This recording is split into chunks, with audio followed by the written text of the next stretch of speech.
feeling like I'm Akademiks. Can't ride no wave. All right, so she was going to go to OVO Fest. Diddy came to her house, attacked her. She was thrown to the bed frame. She shows a picture of her eye. AUSA says, did you send this photo to Sean? She says, yes, and I wrote, so you can remember.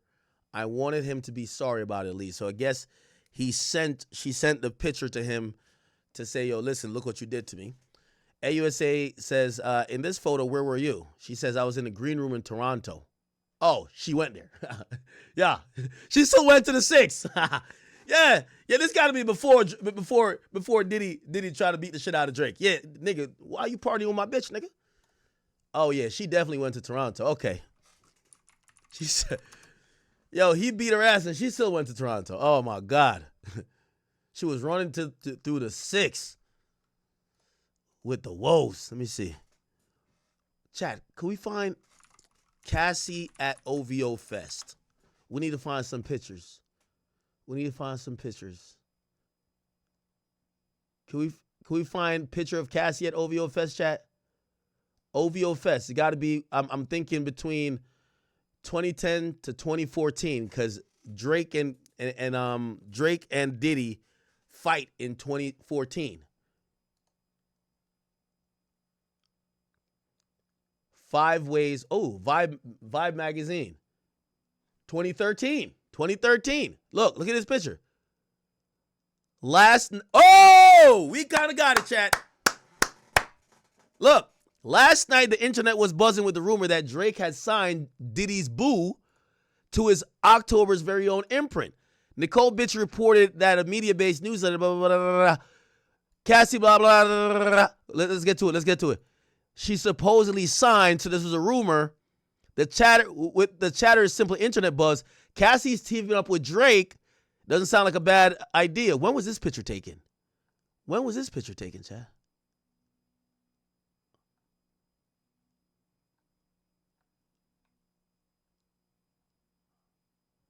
Oh, Drake was trying to take that nigga bitch.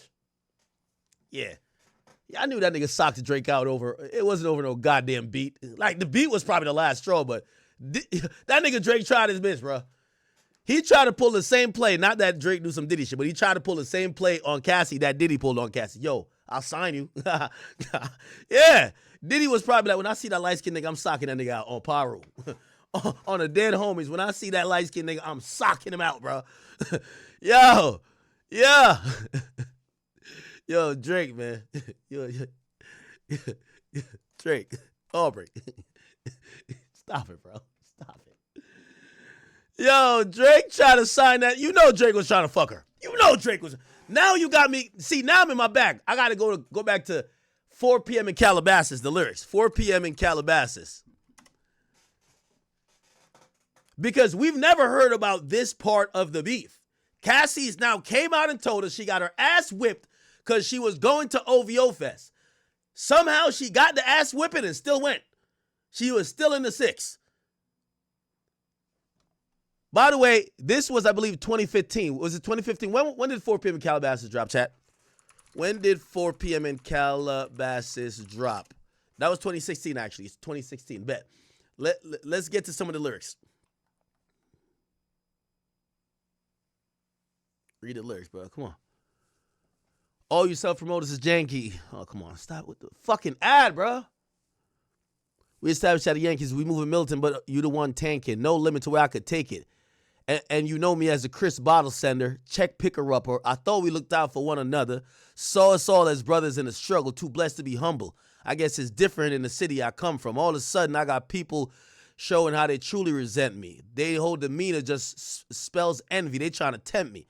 The higher I get, the less they accept me. Even the OGs trying to press me. Ha, ha, ha, ha. No way out. All alluding to Diddy. Because I'm already in it. I'm not attending when I do a show and get a ticket. Good business. Can clean millions. I got divisions. I've been had hits since No Scrubs and No Pigeons. Even back when I wasn't popping. When they told me to take an R&B on the road and I told them I drew for Kendrick and Rocky. Snakes. I try to make the right choices with the world watching. Mike never tried to rap like Pac. Pac never tried to sing like Mike. Those my dad's words to me when I asked him how to make it in life. And I always said my mother gave the greatest advice. Look at me now. They look at me as the golden child. Can't nobody hold me down. Certain shit is just too wild to reconcile. Take that.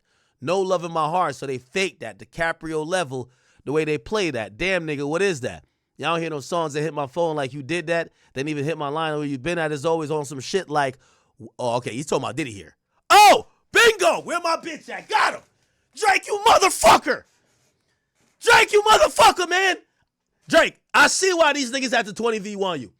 He says, they don't hit my phone like you did that. They even hit my phone, or even hit my phone like you been, where you been at. It's always on some shit like, can I get a favor? Could you write a song for me? Which, 0 to 100. Or where's my bitch at? She's in the 6 getting piped at the embassy, nigga.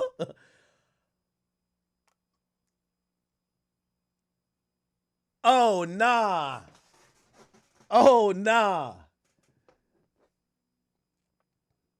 Nah, this is crazy. Nah, Drake is a real sniper still. He said niggas hitting him on some, yo, can I get a favor or where my bitch at? Like I'm about to tell you where she been at. Oh, yo, that's it. This is why I say Drake's the GOAT. You know when Diddy heard that, and he heard that, you heard the beat. Everybody heard the beat. You know it's all about Diddy. And we trying to get why. Like, what the fuck going on? Niggas ask me, can I get a favor where my bitch at? Like I'm about to tell you where she been at. I guarantee Cassie done told that nigga, yo, you know I got an ass whooping to come up here, right? You know I got an ass whooping to make it to the 6, yo. Costa career is I got her kidnapped. Ooh. Yo, he's trolling Diddy. He's trolling Diddy. She ain't sorry and I ain't sorry. It's too late for sorry. Green, white, and red on my body because I'm dipped in Ferrari. All she want to do is get high and listen to party. Oh, nah, Drake. Yo, Drake lucky he ain't get shot. These are some shit you got to shoot a nigga for. Fuck that. Fuck that. I ain't gonna lie to you. This shit would have turned me into a tenderoni, nigga. I'm sorry, nigga. What? Yo, he's giving Diddy them jabs. Bang, bang. He says, when niggas hit me like when I can get a favor or where my bitch at, like I'm about to tell you where she been at. Costa careers, I got her kidnapped. Ooh, telling Diddy like he got the bitch kidnapped. She ain't sorry and I ain't sorry. It's too late for sorry. Green, white, and red on my body because I'm dipped in Ferrari. All she want to do is get high and listen to party. She complained. I tell the driver to drop her off at Barney's. Oh my God. My summer diet just rose in calamari. Look, now you got me. Yo, my nigga, I'm sorry. This is the greatest rapper of all time. Jay-Z close number 2. But this is the greatest rapper of all time. Of all time. Ain't no cap in his raps. He rapping about real shit. This ain't the greatest? All right, fuck y'all niggas then. Y'all cook up. It's a I got a lot to lose because in every situation, I'm the bigger artist. Always got to play smarter. Y'all shook up. I'm here on the cook up. Cameras pointing at. Oh, hold on. Wait, hold on. It says, wait. Yeah, y'all shook up. I'm here on the cook up. Cameras pointing every time I look up. That's why I got to duck behind Chuck's shoulder just to hit the cush up. Sponsorship dollars is sky high. He be like, Drake, will you please stop smoking la la? I'm like, Chubbs, why try? I'm a thug. I'm a daha. Got rose pink tinted lenses. It's a Wednesday. Architect taking dimensions. They redoing the entrance. Kind of like when you niggas drop on some again and again shit and you still never quite get it. Meantime, Drizzy over here trying to make you dance to this. Yeah, I could make you dance to this. I roll big body, wide body, Calabasas road winder, sunshine and wax tires. See Chris Jenner, I beep twice and I wave. The rest of you boys, I blow what? Right in your face. Pause. Pistol by my bed. I'm asleep, but I'm awake. Damn, man. Don't push me because I'm way too uneasy right now. These guys move so greasy nowadays. I'll tell you my life and you don't got to believe when I say it. Save my stories for down the line. I'm just too head of the curve every time. Just told the hits and you see what you find. You SWV because you weak and I'm always on your mind. Holy shit. Then he says, yeah, and we can't stop. Make you dance to this. I'ma make you want dance to this. Ha. Nah, he fucked Diddy, bitch. Oh my God. Yo, Drake, I love you, but you deserve a leg eyes for this. This is devious. Leg eyes. Nah, Drake, I love you, but one little leg eyes. Pop. Like, hold up, man. Hold up. This is leg eyes right here. Chat.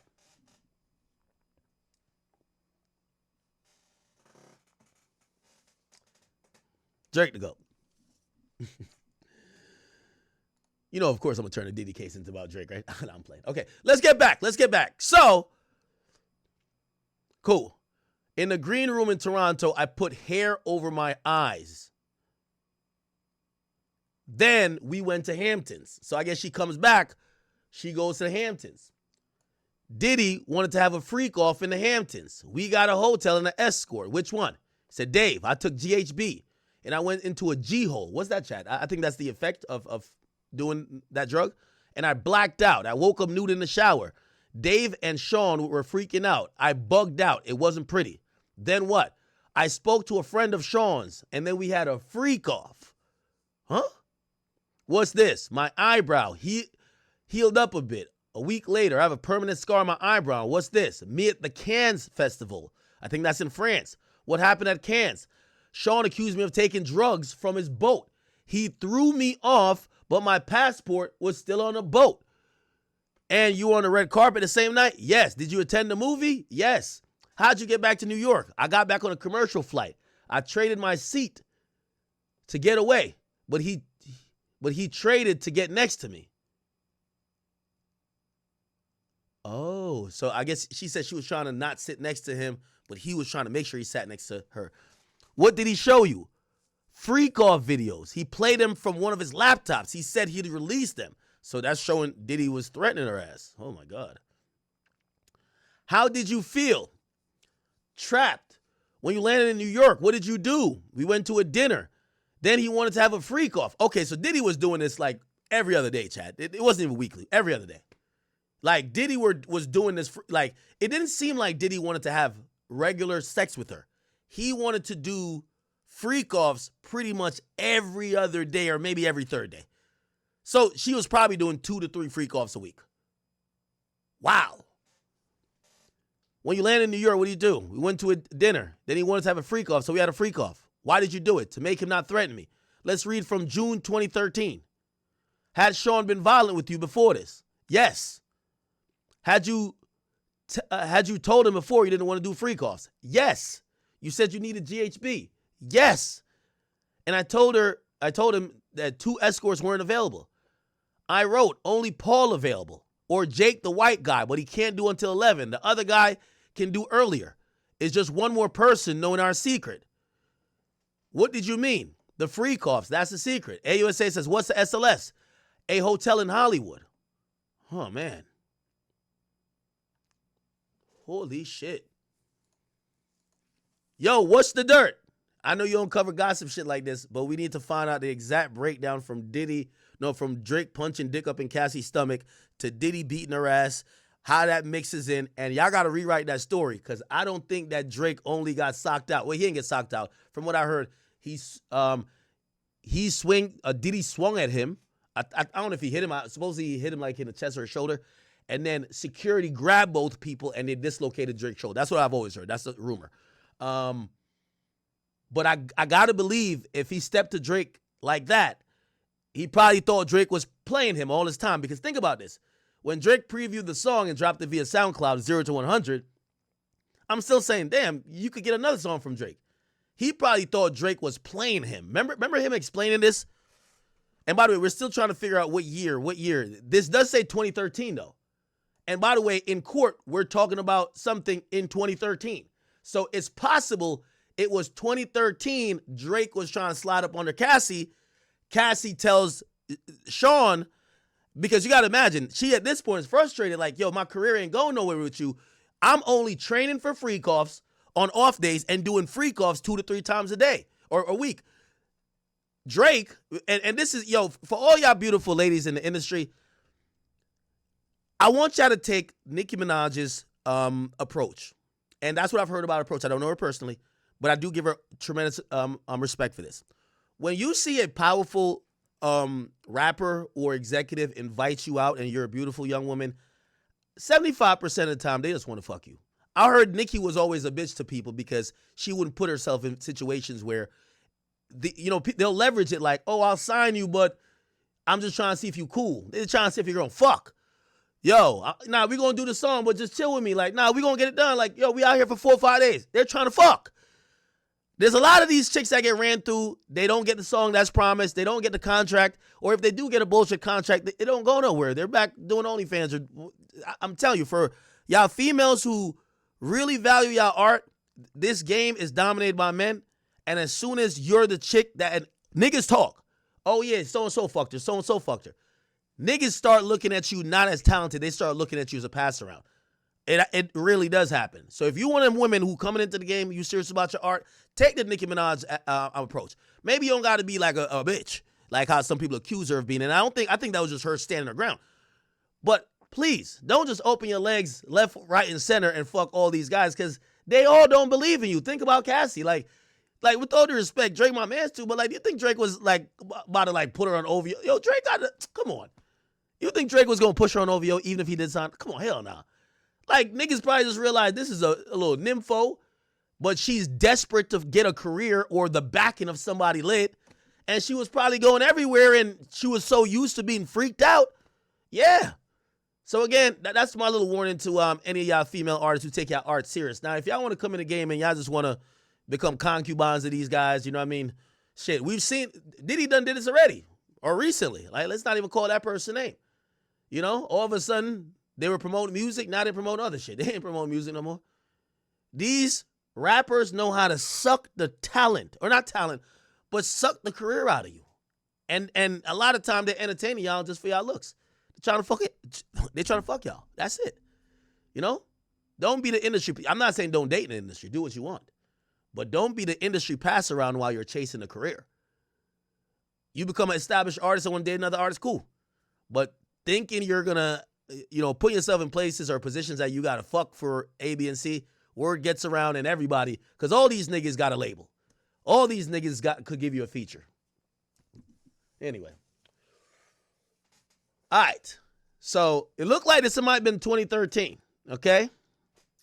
Looked like we had 2013. Let's go back to what Diddy actually said about, he said, he explained the fight with Diddy, Diddy Drake fight explained interview. It was a Breakfast Club interview, I believe, where Diddy kind of explained why him and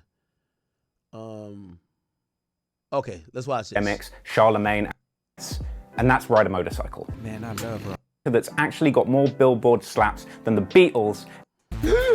Did Drake just grab Diddy's mic? Seriously, did he? You gotta hand it to Drake. He snatched that mic so quickly, Diddy didn't even notice it was gone. Some people have suggested that this incident was actually the spark that led to a much bigger beef around the beat for the song 0 to 100.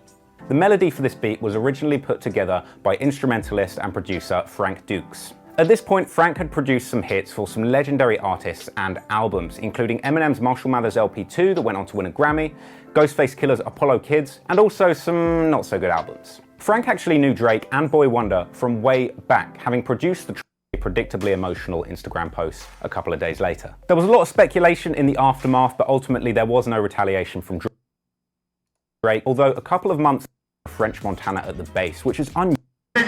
For his birthday, Khaled received a birthday cake which was enormous and featured a picture of French Montana at the base, which is unusual because usually French Montana is only seen at DJ Khaled's base when he is deep-throating him in exchange. As he's seen, a massive melee broke out and Drake actually got his shoulder dislocated and had to go to hospital that night. There were rumors going around that this fight was actually all over Diddy's girlfriend at the time, Cassie. Rumor confirmed, right? Rumor fucking confirmed. Rumor fucking confirmed, if you ask me. Yeah, this is the better story. Ain't no good story. Y'all fighting over a beat. What the hell? Fuck. Now, granted, Diddy did go on stage and say, man, this motherfucker stole my beat. Y'all remember that? You know what I'm saying? Like, this motherfucker stole my beat, but fuck it, man. All right, I think this is it. production. I want to play this next beat, but I want somebody to get this shit on tape. I'm going to play this next beat. I gave this shit to this nigga stole this shit from me, but at the end of the day, shit is still hard. Play that shit. Diddy and Drake don't cross paths all over Diddy's girlfriend at the time, Cassie, and Drake flirting with her at the club, but this was later disproven as a rumor that was started by the comedian Lil Duval. So, nah, Duval was right. So we need to go talk to Duval. How do you hear that? Yeah, that was over Cassie, bro. LA broke out, and Drake actually got his shoulder dislocated. Chat, I'm trying to get back to Cassie. We're waiting on tweets, bro. Like, again, we can't get tweets faster. Look. Okay, we have 2 tweets. We have 2 tweets. So you got to remember, like, we're waiting about 2 to 3 minutes in between each tweet. That's why I'm playing other videos. You get me? AUSA says, would you take Valium before a free cough? Cassie says, yes, when I had anxiety. Sean's driver was bringing me the Valium. I think his name was Raheem, I think. The jurors said, the judge says, jurors, you could take lunch now. So they're now taking lunch. And the judge says, Ms. Slavic, are there any disagreement with the exhibits?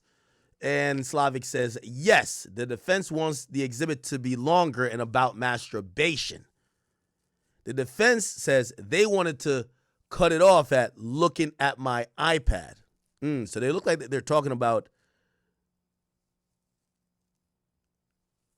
this might be about a video.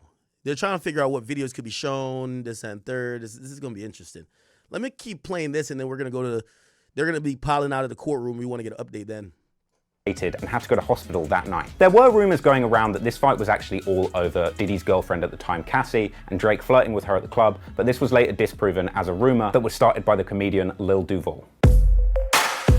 Drake, of course, posted a predictably emotional Instagram post a couple of days later. There was a lot of speculation in the aftermath, but ultimately the emotional Instagram post a couple of days. They're either talking shit about you or stealing the shit you're talking. Either way, your name is popping. Later. There was a lot of speculation in the aftermath, but ultimately there was no retaliation from Drake, although a couple of months later, CEO of Rap-A-Lot Records and Dollar Store P. Diddy, Jay Prince, decided to get involved. Perfect. Oh, we remember that. Oh, remember this courtesy call? Courtesy call, Diddy to...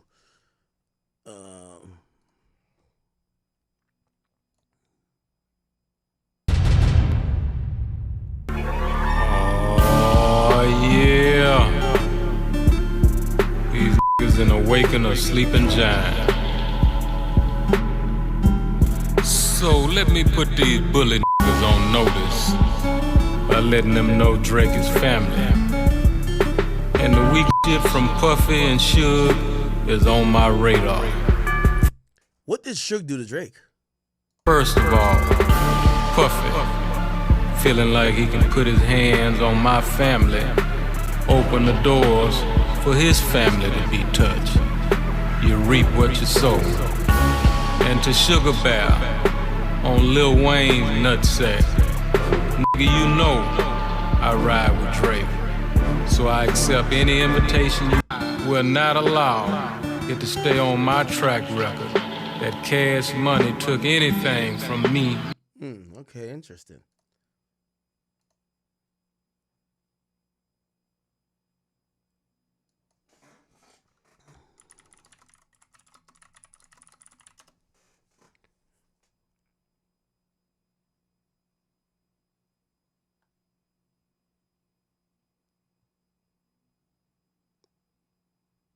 We're going to go to outside the courtroom. Remember, it's lunchtime right now.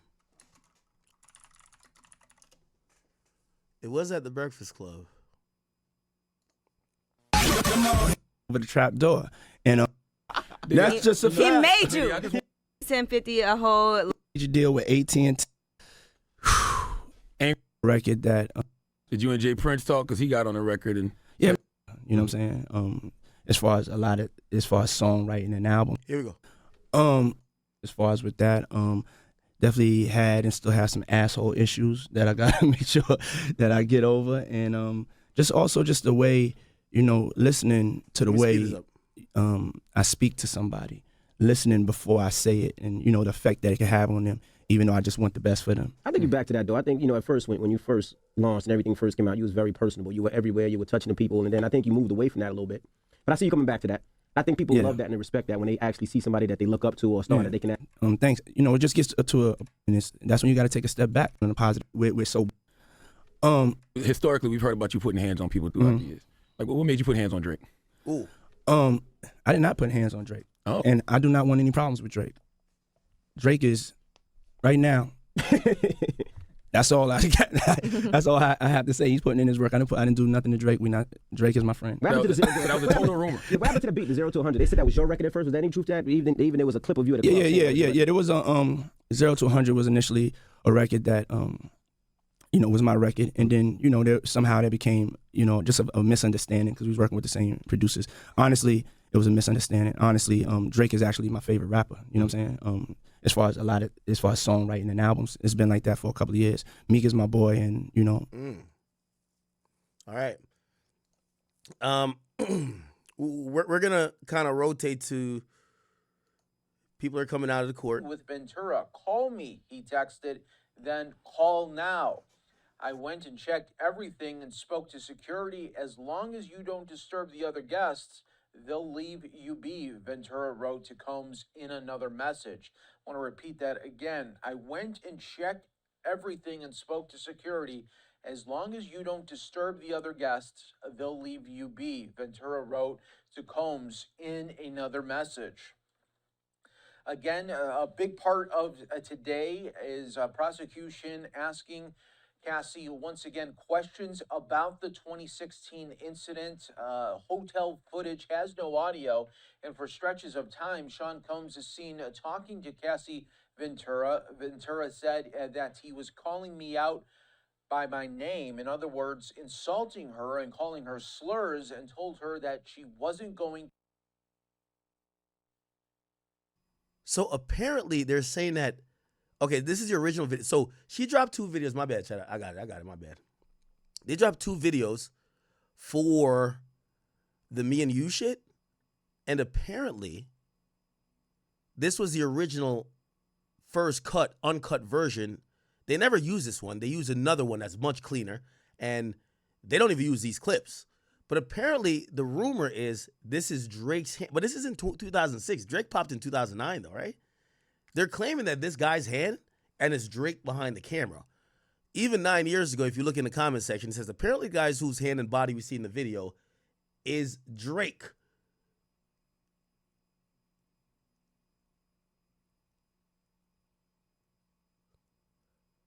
This video seemed like it was shot almost like her and her guy just shooting the video.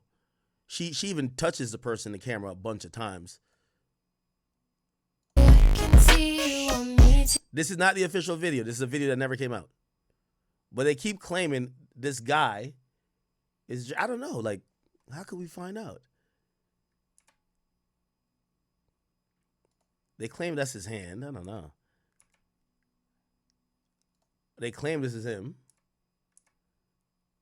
No shit. Now I see why. I hope this ain't Drake. I see why Diddy would have to sock that nigga out, man.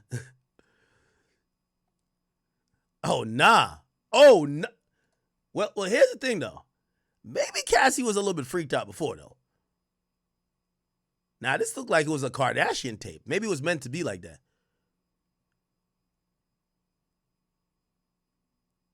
Oh wow.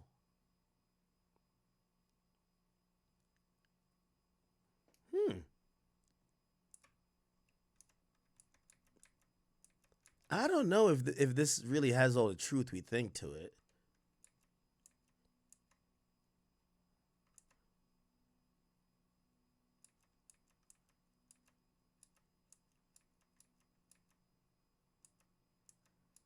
Yeah, it's just a light-skinned nigga. We can't really tell.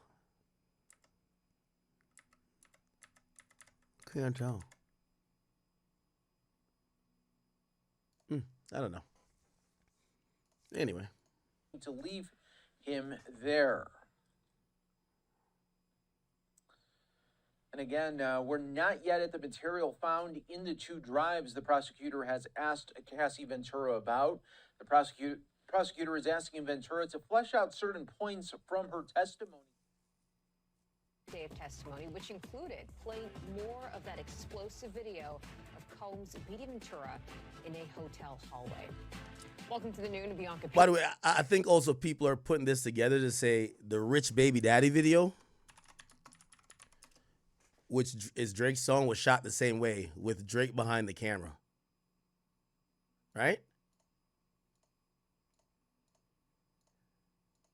Overtime. My neighbor Mike across the road. My wife.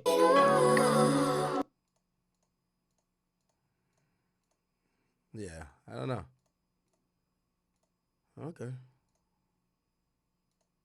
Peters, the sex trafficking trial of Sean Diddy into Cassie. So I think this is one of the biggest Here we go. side of a rainy day in New York City at the courthouse, where we are bringing you these updates all in real time. I'm your host, Mike Page. Always great to be with you as we continue to roll on, giving you the updates as the best that we can. We're just going through just some of the many highlights that have happened already.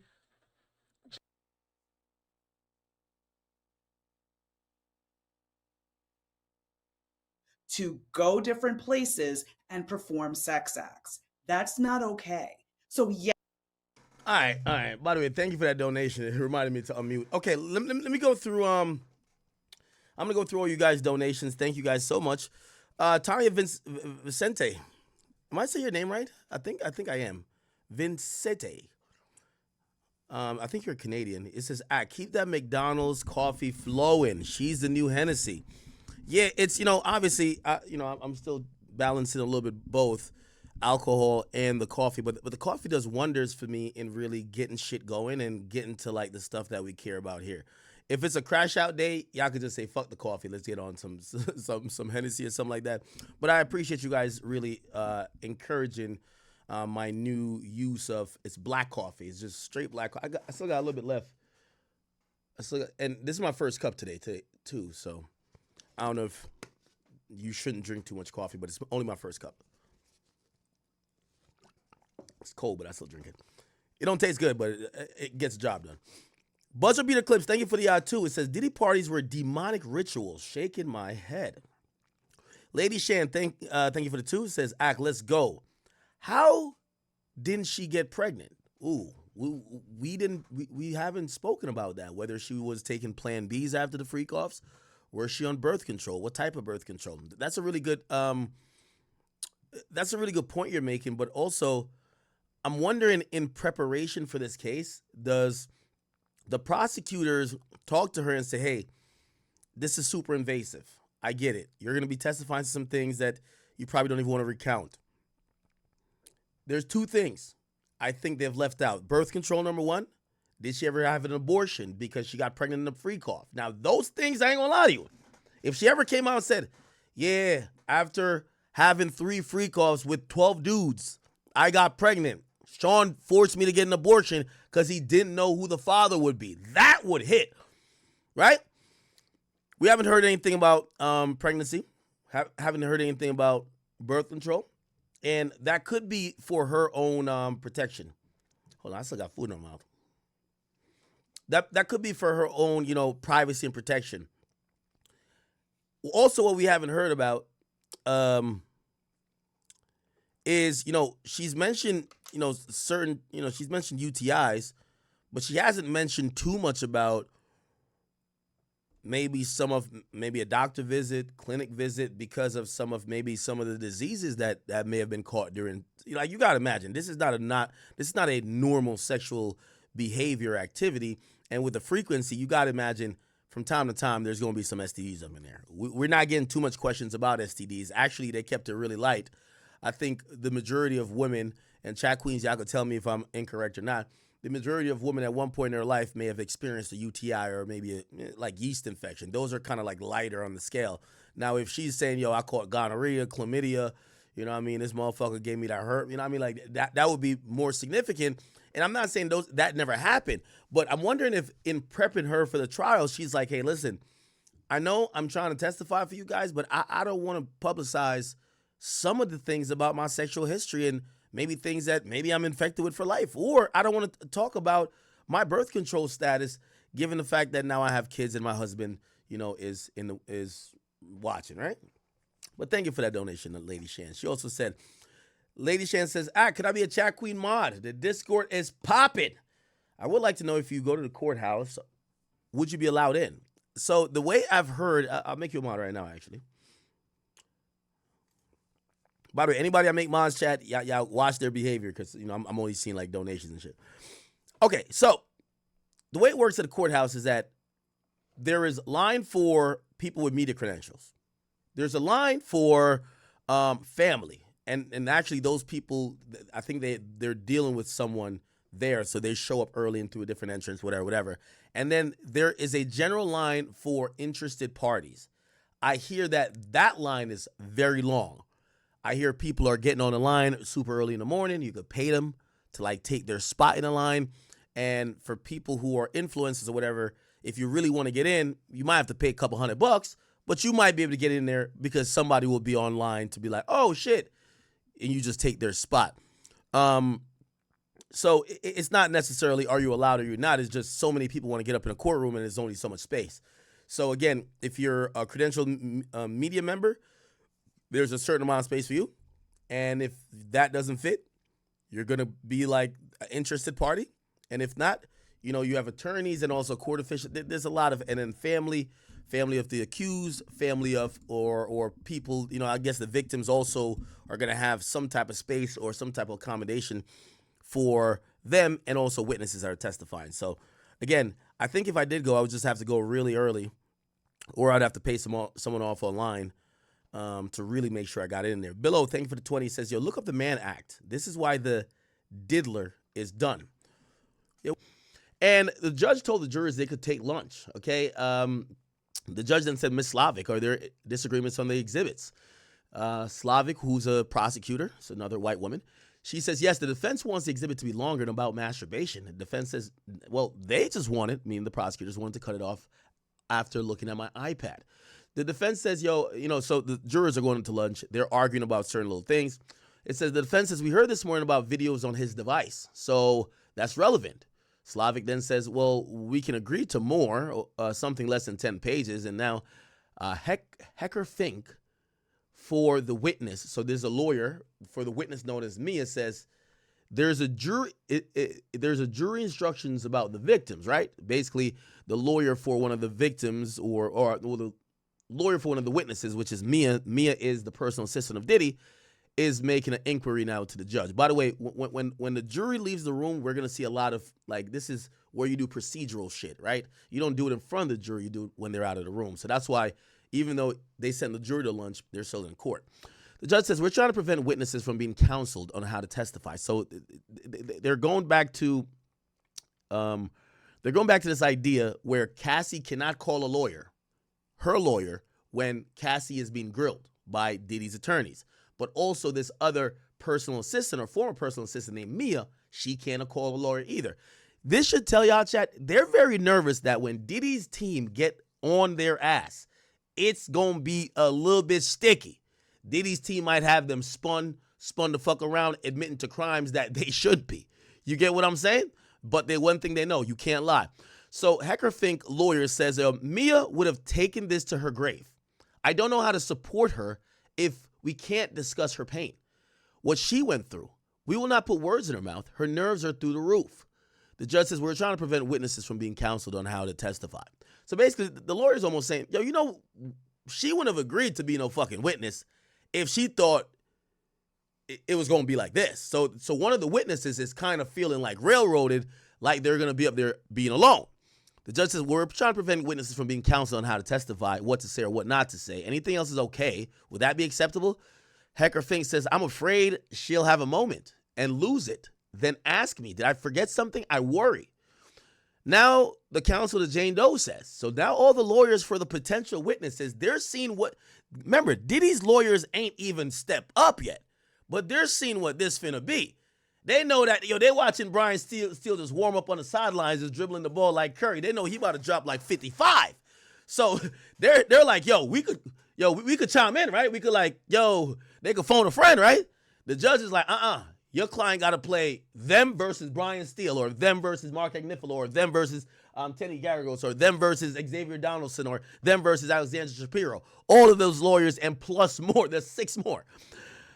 So the counsel to Jane Doe says, I'm worried that Jane Doe will not know what she can ask me. The judge says, as long as you don't coach her testimony.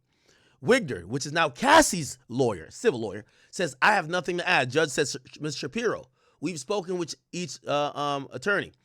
AUSA says, we'll need more time to print binders. The judge says, we'll break. So now they break. They're back. Actually, we didn't miss that much. 48 minutes ago, they're back.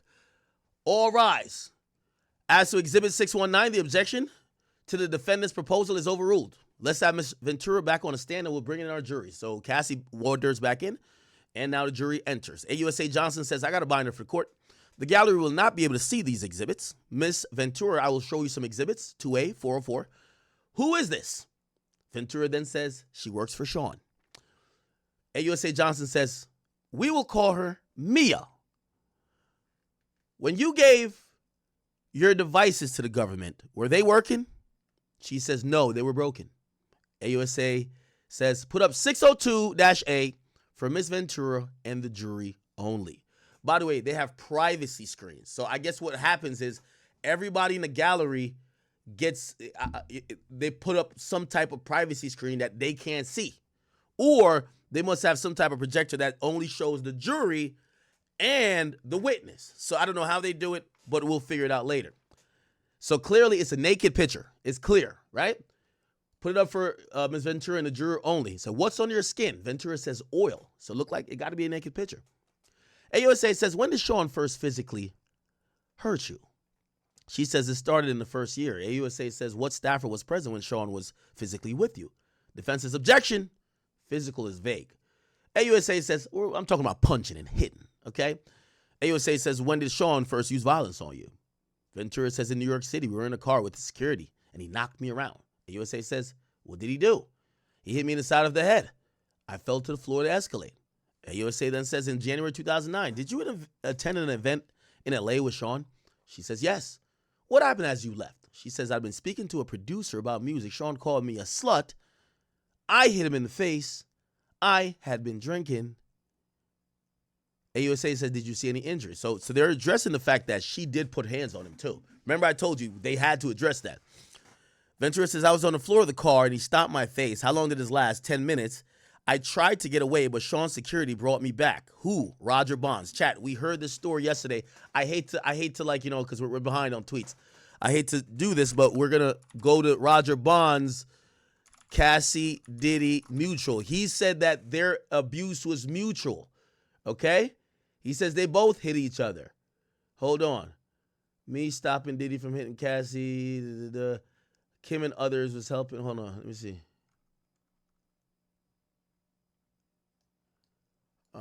Roger Bonds, Cassie hit him as well. Let me see. I'm trying to play the video for y'all. I saw Diddy punching Cassie for... Oh, here we go. I think this is it. Again, sorry, chat. I know we're behind in tweets, but I want to give you the parallels where, you know, I think some of y'all, like, we're acting as our own jury as well, right? We want to see, is this shit believable? So if we could get a corroborating source, we will. Again, we're going to catch up on tweets. Don't you worry. Lawsuit, there was another incident that happened in New York after a party with Jay-Z. By the way, also, here's the thing, too. Remember I told you, a lot of what they're bringing up with Cassie, she already alleged. It's not like they're bringing up too much new information. I mean, we're getting some new details, but most of the stuff is already alleged in her civil complaint. It was in an Escalade, and she said that Diddy started to beat her, kick her. I'm going to speed it up. I know some of you guys are saying you've seen it already. There's new people in here. We have 30,000 people in here, chat. Okay? We're going to get to everything. I promise you. And so forth. He forced her out of the car on Fifth Avenue in New York. She eventually got a cab and got to her apartment in Manhattan, where she basically came home, cried in fear, and she spent 3 days in her. Yeah, and I was like, yo, y'all can't. Yes. And you guys were driving. Yes. Describe what happened. Her and Puff was fighting, and I broke it up again, and I put Puff in the front seat, and I put Cassie in the back seat. And he was just sitting there, and I was like, yo, y'all can't be acting up like this, man. And then Cassie had punched him in the face, rightfully. She punched him in the face, and they started fighting, and I had the window open. And people started pulling up. Oh, shit, that's Diddy and Cassie in there fighting, and I'm trying to roll the window up at the same time. So in my mind, I was happy because I actually seen her fight back. In my mind, I was happy. And then when we got to the house, I pulled both of them out. And at this time, I was able to grab Puff. And I was able to start walking him up the hill. We lived in Beverly Hills. So I started walking him up the hill. And then Cassie ran behind me and she kicked him. You know what I'm saying? When he went to chase her, I grabbed him again. And I was able to stop it. So these are the things that people don't talk about. So I was able to stop it at that time. And then later on, they went in the house. It was almost like they would stay in the room for 2-3 days at a time, doing nothing but getting high.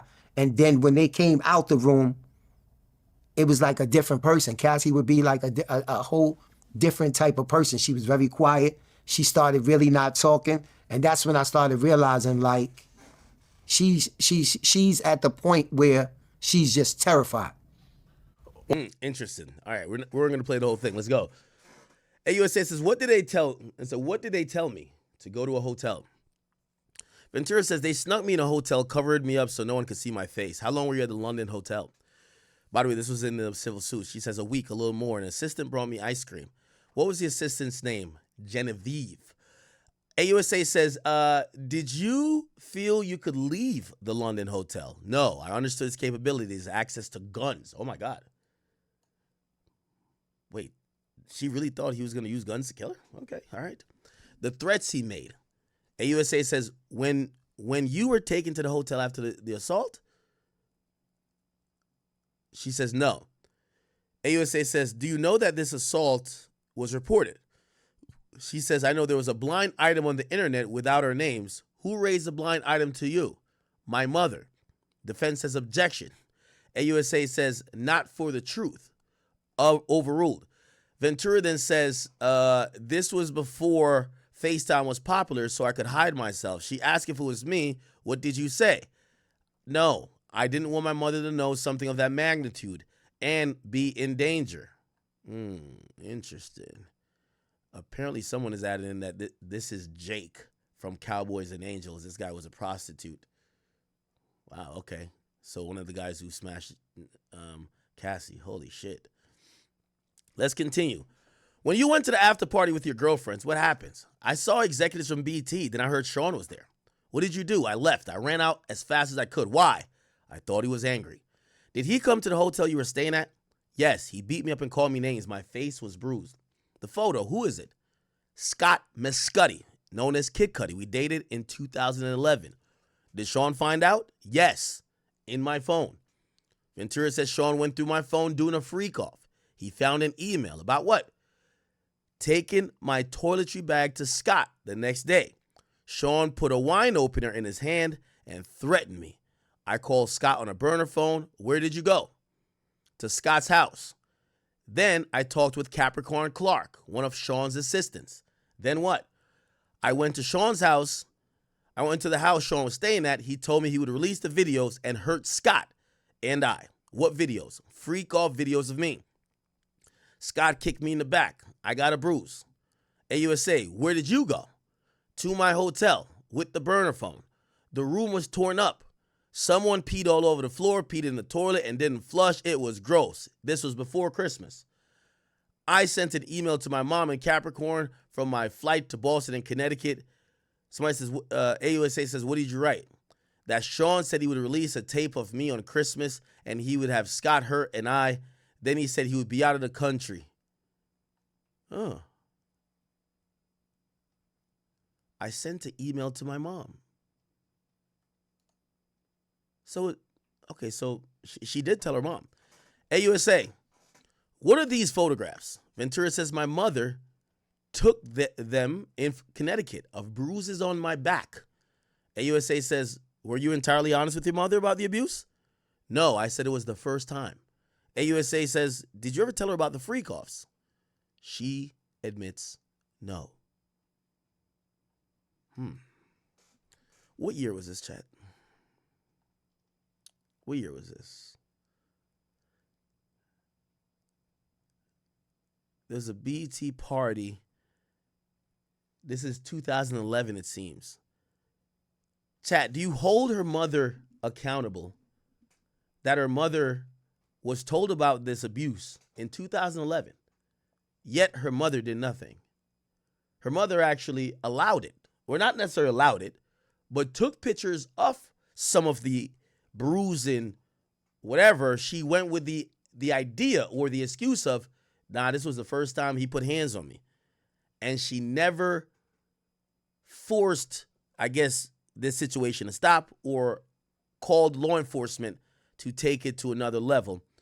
And it appears that she dated from 2011 or 2012, whatever year it happened, she dated Sean Combs, Diddy, for another 6 years after the mother knew about this. Somebody said, what the fuck could the mom do? Well, you're right. I mean, she's a grown woman. I'm just asking. Well, the reason why, I know somebody said, what the fuck could the mom do?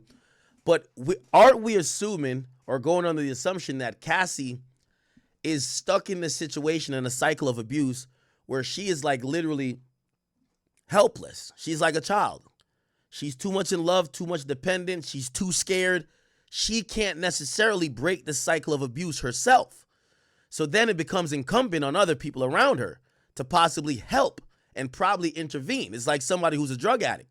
Sometimes it takes an intervention from outside sources, a family member, a friend, a concerned party to say, yo, this is an issue, we need help. Because the person at the time who is either the victim of this, or let's say, Cassie, who is basically saying, listen, I didn't know what to do, they couldn't help themselves. So who do you think should have helped her? It wasn't going to be Diddy's bodyguard. They work for Diddy. It wasn't going to be Diddy's assistants. They work for Diddy. It wasn't going to be Diddy's staffers. They work for Diddy. It wasn't going to be her manager. That was Diddy's employee as well. The only thing I could say is that maybe her mother should probably advocate a little bit more for her. How, you get what I'm saying? I'm not saying it's her mom's fault. Even though I think I did ask you a question if it's her mom's fault. But not saying it's her mom's fault, but do you think her mom could have done more? Because, think about what she's in court testifying to now. This is traumatic. This is life-changing. This is something that probably has destroyed her memories of what her 20s were. Okay. Let's keep it going. By the way, it appears that, did Diddy go, then what? I went to the house Sean was staying at, and he said he was going to release it, blah, blah, blah. Sean kicked me in the back. I got a bruise. Where'd you go? I went back to my hotel with a burner phone. So did he go to the room and tear the room up, peed on the floor, pooped in the toilet? What the hell? Imagine Diddy going to the hotel, peeing on the floor, pooping in the toilet, don't flush it. So I sent in an email to my mom in Capricorn for my flight.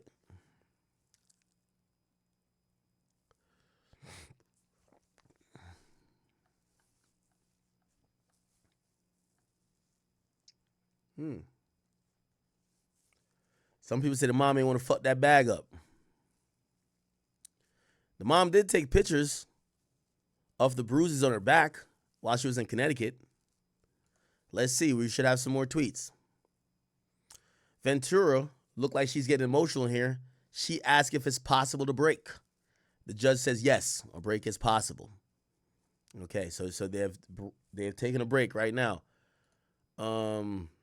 To finish up the story, we'll play Roger Bonds. Remember, chat, we could only report the tweets as we get them. I'm going to play this, and we're going to go to the Fox News because they're doing a decent job of actually giving an update, too. So we'll see if they give an update of what's going on. I think Cassie broke down on the stand again, if you ask me.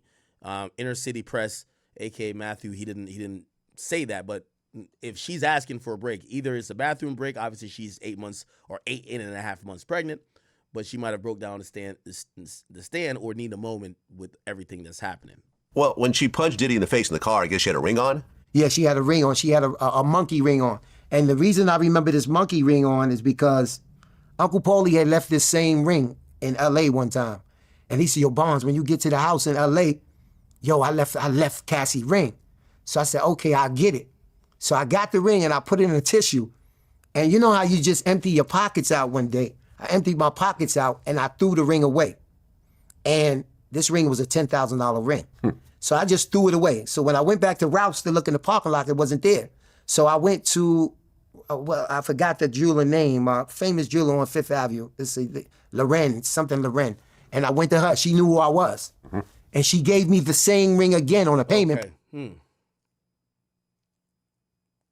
It's interesting. Into something after. Roger Bonds he's had some, Gene Dealer's always consistent. Roger Bonds is a little bit, like at times, when he says, okay, Cassie put her hands on him first, but I was happy to see Cassie finally, fight back. But in this interview, he says Cassie's just as wrong as Diddy. Speak to a lawyer because I don't know if she used that as leverage to get the money. Here you go. Did I ever see him and Cassie fight? Here we go. Everything else came into play. You know what I'm saying? And I'm going to be honest with you. Some of those things I knew, some of them things I didn't know. So I don't think it's fair for people to say I knew everything that's going on. You know what I'm saying? Some of them I did know. Did I ever see him hit somebody? Yeah, I definitely did. Did I ever see him and Cassie fight? Yes, I definitely did. When she said that I came in between them fighting, did I do that? Yes, I definitely did. But I'm going to be 100% honest. I didn't think it was a wrong thing because I never seen the things that she actually like the stomping out and the beating, and I've never seen stuff like that. I would jump into something after the first blow, like not on my watch. You know what I'm saying? I mean, to your point, you actually can't even wrong him because now the way the lawsuit came out and it's so divisive, it's like the first question is, where's everybody who was complicit? So it's like, you got to pick a side. So you almost got to jump out the window and be like, hey, bro, I wasn't on it like that. You know what I'm saying? Just speak your truth, let you know what's going on because now you could possibly be implicated. Because it's like a thing. It's like you first of all, you think about your job, right? You think about your job and you say this is so this is, again, remember, they're trying to say Diddy has his organization of whatever. This is what some of his workers are saying, and I think this is why they're saying, we ain't in this RICO organization of helping you do these things. Whatever our actions aren't really enabling you. We're just protecting our job. And we know who pays us. But we're not working for you in a attempt to further you doing crime. We're just trying to keep our jobs. My employer. You look at people when you see people that have spoken up for smaller things and then they don't have a job. So people say, but your job wasn't. How many people work at the sanitation and everything else that hate their job and things go wrong, but they never speak up because they afraid of how they're going to pay their bills the next month. So a lot of those things, I was in that situation, in that predicament. Yeah, if it was to get crazy, I wouldn't think about my job. Right. But then when you around certain people, you only going to do what you think that person would allow. You know what I'm saying? Mm-hmm. So when she said, and I remember specifically what she's talking about when she said it was after an event on Sunset and her and Puff got into it. My thing was more or less arguing and fighting in front of on Sunset Boulevard. What are y'all doing? Right. This is such and such. This is such and such. Yo, get the fuck in the car. You know what I'm saying? Because it works both ways. You know what I'm saying? I've seen him put his hands on her, and I've seen her put his hands on him. And see, that's what people don't want to hear. You know what I'm saying? Everybody wants to just go crazy. And I'm not saying that neither one is right. But there's been times where I jumped in the middle of it and snatched Puff up because you talking, I'm 260 at this particular time. Right. You know what I'm saying? I'm eating the iron right now. So me snatching him up was nothing. But when I snatch you up and I'm walking away from you, and then all of a sudden somebody run behind you and kick you in the nuts, how much could this really had hurt you? You know what I'm saying? Like she mentioned, she said, yo, Bonds put us in the Cadillac and we was riding. But you didn't mention that he was sitting on the passenger side next to me. And from the back, you hit him upside his head and punched him in the face with a ring. And the people seen it and was like, oh my God. So you got to talk about both parts. Now, as far as a man, I feel like a man is physically stronger than a woman. Period. I don't care about nothing. So no man got a right to put his hands on another woman. Point blank. It's been times where I got hit upside my head with my wife with a fucking garbage can. And I'm more or less like, oh shit. But I'm not thinking about hitting her. I'm not thinking about it. I'm just like, okay, she gonna get over this shit later on. I feel like busting her ass. But I'm not. And that's where I feel like he wrong. That's where I feel like he a coward. You know what I'm saying? That part right there. Because it ain't no woman that's gonna get you to the point where you gotta beat him up. Now, I've seen things, you know what I'm saying? Even if I didn't see the actual beating, you know, it's been times that Cassie called me and said, yo, Bonds, look. And I might see her eye blacked up. Right. You know what I'm saying? Or I might see some black and blue. I'll be like, yo, what happened? Yo, you know, this happened. Yo, your man. And then he just started beating me up. But I didn't physically see it. I just seen the aftermath of it. And that's kind of like what Gene was saying in some of his interviews too, that you wouldn't really do it in front of people, or he knew who he could try and who he couldn't try. So it don't really seem out of character that you wouldn't actually see it physically happen in front of you. But like you said, you knew something was happening. You knew what was going on. Right. But my thing also was nobody had you handcuffed. You know, I mean, you read a lawsuit. Of course, we know when you read a lawsuit, the lawyers are sitting there and they telling you exactly what to say for it to stick. Right. How You to know get what the I'm bag, saying? absolutely. You know what I mean? Like, this is what you got to say for it to stick. So when I read the lawsuit, it's a lot of overbearing stuff on it. When I say, like, I wasn't there, so I can't say how much he punched you in the face. I can't say how much he stomped you or he kicked you. But I can say something happened because you got these bruises on you. Yeah. But I also could say, why you ain't going nowhere? Why you ain't leave? Yeah, that's You been know like what I'm saying? the unspoken question that, like, you know what I'm saying? And that's when I read the lawsuits and the words say, oh, I tried to leave, but he would come, or Digital Moz, thank you for the 5. It says, Act 70% of abusive relationships are like this. The victim rarely leaves without intervention or carry on the cycle.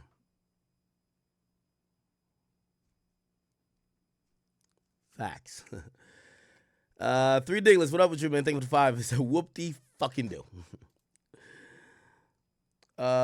Your guy Barrio, thank you for the membership. It says, yo, take your time. They could go watch the news. Chai's Skybox says, $2 wasted just to tell you you're fucking muted, Ack. I'm sorry, chat. Life of Oz says, yo, Ack spitting facts. I was muted, my nigga. Stop playing. 3 Dingless, thank you for the 10 and say, yo, does praying count if you're a criminal? I guess 3 Dingless is saying, yo, you feel like Tory's capping, huh? Dion C, thank you for the 5. Say, yo, Ack, Jane Doe is 50's baby mama. I'm a truck driver too. Ooh, do you think so? Do you think so? So remember, we got 3 people. We got Jane Doe, who supposedly is victim 2. She's not identified as victim 2. She's identified as Jane Doe. Mia is a personal assistant.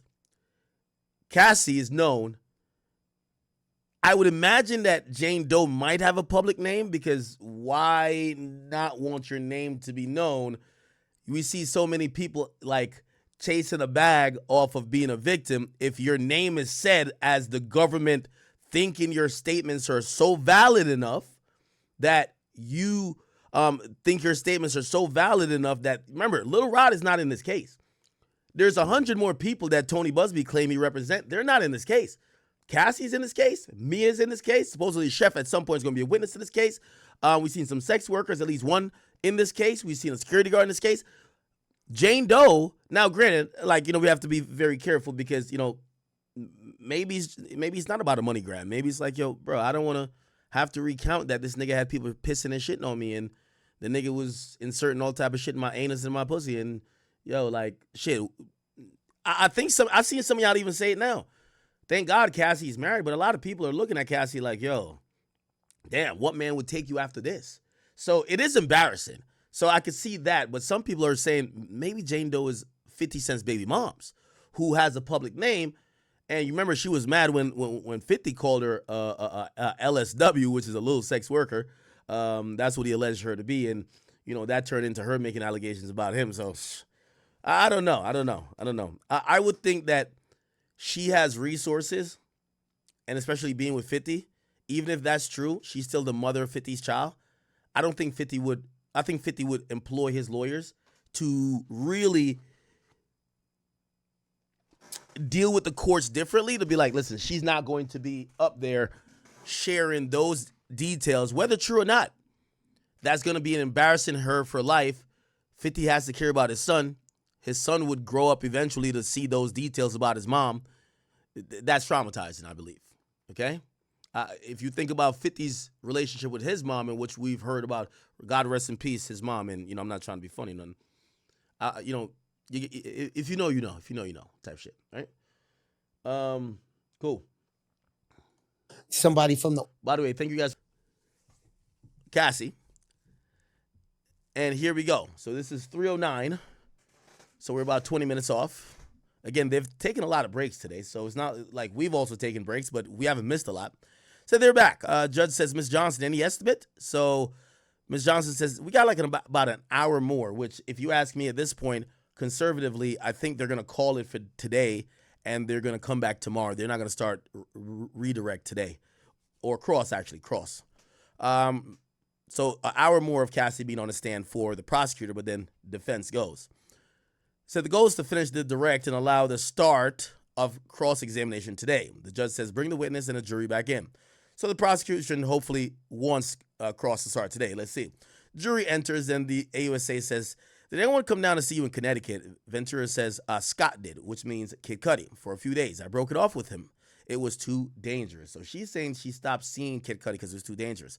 The defense says objection. The judge says overrule.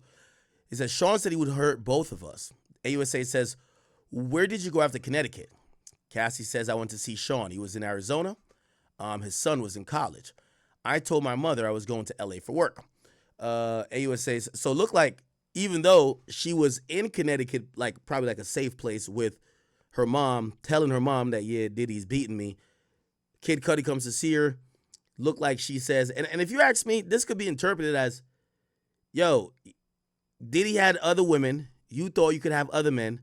You realized Diddy will beat your ass over other men, and you figured, and probably blow that nigga car up and do all type of shit. So you cut it off with Kid Cudi, because if you were that scared that he was gonna hurt you or Kid Cudi, so you cut it off with Kid Cudi, and Kid Cudi was with you, why cut it off with Kid Cudi, then go to see Diddy right after? So she goes to Arizona to see Diddy, and Diddy's son was in college over there. So, and she lies to her mom to say, I went to LA for work. It says, did Sean talk about Kid Cudi's car? Cassie said, Sean said he wanted Kid Cudi's friends to see Kid Cudi's cars blown up. AUSA says, what happened next? He said, well, we met Sean, Kid Cudi, and me. And Kid Cudi said, what about my vehicle? Sean said, what vehicle? And that was the end of Gangsta! Gangsta! Gangsta! Yo, Kid Cudi, you wear crop tops, my nigga. Diddy more gangster than you. He get the nut and the semen rubbed on his nipples, bruv. You placating like you moist, like you gay. Diddy full gay, nigga. That's why he blew your car up and he looked you in the face and you said, but what about my car? And he hit you with a Debo line. What car, little nigga? What car? What car, little nigga? Nah, this is crazy. Yo, Kid Cudi, he's crazy. Yo, Kid Cudi, why you even going that Drake? This nigga blew your car up and looked you in the face and said, what car? Nah, Diddy's gangster. Diddy's gangster. Sean said, what vehicle? And that was the end of the meeting. Nah, this is gangster right here. Said, put up the photo. He said, what is this? That's me and Sean Kingston. Oh, no. I thought it was me and Sean Kingston. No, me and Sean in Kingston for Jamaica Sound Clash. So were you bruised? Yup. He said, in his photo, what is it? Me and Sean bathroom, September 18, 2015. What were you doing there? I was recuperating from a beatdown from Sean in Las Vegas. She then says, we were having an after party in our suite. I talked to a producer and Sean tapped me on the shoulder, called me into our room, and beat me. Oh, shit. So it looked like, chat, you know what's really confusing about all of this? It feels like Diddy, it's not that Diddy wanted exclusivity over her because he allowed men to penetrate her, ejaculate in her, pee in her mouth. But it looks like if she didn't do it at his behest or under his direction, he was heated. So it was all about, yo, you could do it, but I got to tell you to do it, right? Because usually when I see somebody so jealous, they're the people who don't want to share their guy or share their woman. They want to, yo, this is only for me. Like, Diddy was allowing dudes to do all type of shit to her. But it looks like maybe he could disassociate because these were paid workers, these were sex workers. And obviously we got to think about this and be logical. I think Diddy also, Diddy's in this machismo industry of hip hop. And I think his peers being able to have access to his woman really bothered him. And I understand that. Because, I think that's why so many people have so much vitriol for Drake. It's one thing if your girl go do something, right? Like, if your girl go do something and she does it with some other person, some other industry, you don't care. If you a rapper and she go fucks another rapper, it's like, oh my God, right? So, again, not saying both are good, but like one probably stings less than the other. It would appear, and I think that's natural. Okay, so I think her entertaining, and by the way, also Diddy could be looking at it like this. I know what is the ultimate thing that you desire. You desire this music career. And I've been dangling over your head like a carrot for at least at this point, if it's talking about 2011 or whatever, 4 or 5 years. If you get in cool with any other producer or say a Drake and they offer you that too, I lose my power. So I got to make sure I isolate you for the rest of the industry. Keep in mind, Cassie, she said this but not made it that big of a point because she definitely says she loved Diddy. She wanted to be a star. She felt the gateway to be a star was Diddy. She would do all these things to be a star. If she met someone else, whether it was Kid Cudi, maybe a BET executive, maybe a record executive, maybe another producer, maybe it was Drake, that could possibly open more doors, maybe sign her, maybe stop her from doing busy work and freak offs, but actually invest in her career, she might break out of the spell that Diddy had her in. So what Diddy did, Diddy completely isolated her, and anytime she even looked the way of somebody else, maybe it was a determined effort to say, bitch, really he's thinking, I got to keep you isolated, but he was just act jealous. Like, why are you talking to that nigga? Who knows? He says, we're having an after party. I talked to a producer. Sean tapped me on the shoulder, called me in the room, beat me, kicked me as I tried to hide in the toilet. AUSA says, what stopped it? D-Rock and James Cruz came in. Ventura says, it made D-Rock sad.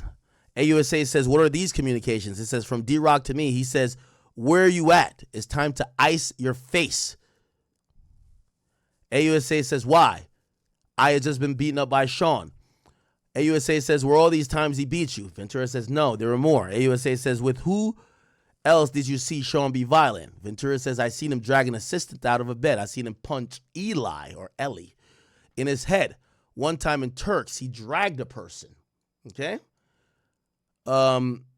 He says, I believe we had a freak off in Turks and Caicos. He said, what floor did you live on at 875 Comstock? She said, the 17th floor. She said, did a friend stay with you? She says, yes. Sean came and held her. By the way, this is what we have. We have that waiting in the wings.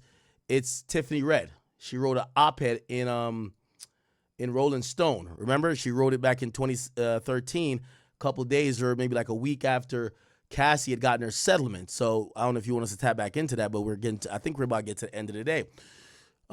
Says, I believe we had a freak off in Turks. What floor? 17th floor. Did a friend stay with you? Yes. That's Tiffany Red. Sean came in and held her and threw her on the patio. And wait, never mind. No, that's Tiffany. That's not Tiffany Red. Never mind. This is the person for the balcony. Okay, never mind. This is the balcony shit. Yes, Sean came, held her, and threw her on the patio furniture out on the balcony. He said, I saw Sean bring her back in from over the balcony, then threw her on the patio furniture. He said, and Carrie Morgan said, I saw Sean hit her in the head. AUSA says, did you get drugs on your own? She says, occasionally through drug dealers, opiates, Xanax, and Valium. Then Ventura says, Sean would put the pills in vitamin C bottles on the sink in a New York apartment. He'd say, you can take them. He had doctors who would write the scripts in the name of an assistant or in my name. AUSA says, your brother's birthday party in Connecticut in 2013, what happened? My mother told me someone was taking pictures of me. I went and punched her in the head. You testified your relationship with Sean ended in 2018. How was your health? Ooh, okay. So they've jumped from 2013 to 2018. They're not really going sequentially. They're going by, like, if we're talking about abuse, we're talking about lack of control, we're talking about freak off details. So again, remember, there's about an hour left of this direct.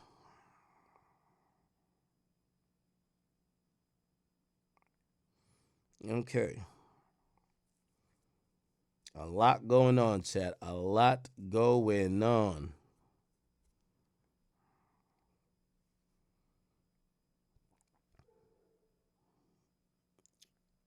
Again, Chris Brown. Chris Brown has said free Tory Lanez. Give me 1 second.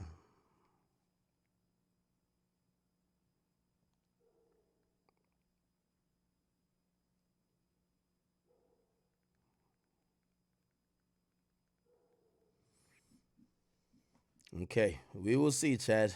We will see. By the way, the new post we've put up on Twitter. Yo, Drake, you ain't shit. Tell me how, we posted this. We posted this right here. That Drake didn't like this post where Cassie got attacked for going to Drake shit, but he liked the post about Tory shit right here. Well, you can't see the like, but he liked this post. So Drake definitely saw it. Drake just ignored it. He probably don't want no beef with he probably don't want no beef with Diddy. Or it's water under the bridge. Who knows? Okay.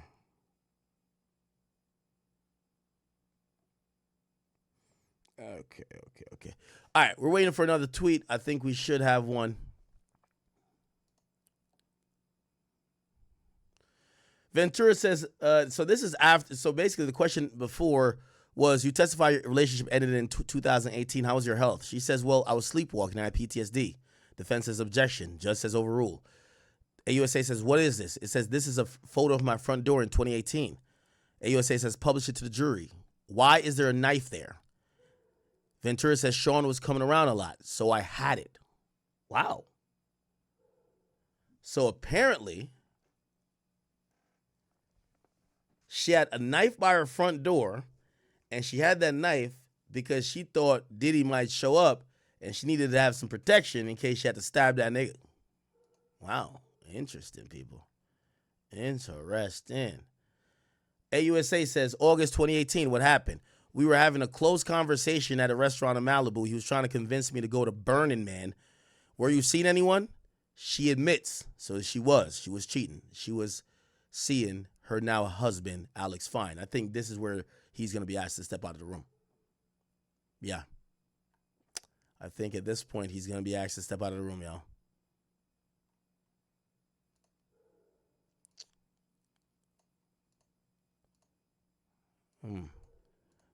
Give me 1 second. More. After a brief break was back in session, prosecutor Emily Johnson handed Casey Ventura a black binder. The exhibit feed, which shows onlookers and the press what evidence the government is presenting for the jury, has been turned off. The evidence they are showing in the jury is now under seal here. Let's see if we got more fresh updates to bring to you. Waiting for some major updates, of course, to pass along to. Okay. So again, we're at a critical point. I think they're gonna ask the husband to leave. That was discussed, to say whenever we get past 2018, we're going to ask that husband to leave. By the way, thank you guys for all tuning in. If you're tuning in via Instagram, or not Instagram, actually YouTube, please make an account. Hit the follow button. You can get notified. We're doing daily coverage on this Diddy case. As much as we could do, I would appreciate you guys if you guys could hit that follow button. We're doing daily coverage until we get a verdict, which at this point, they're saying it's going to be in 8 weeks, but I actually believe it's going to be between 4 to 6 weeks. I don't think this trial would take that long. The star witness is already on the stand, and direct is about to end today, which is day 3.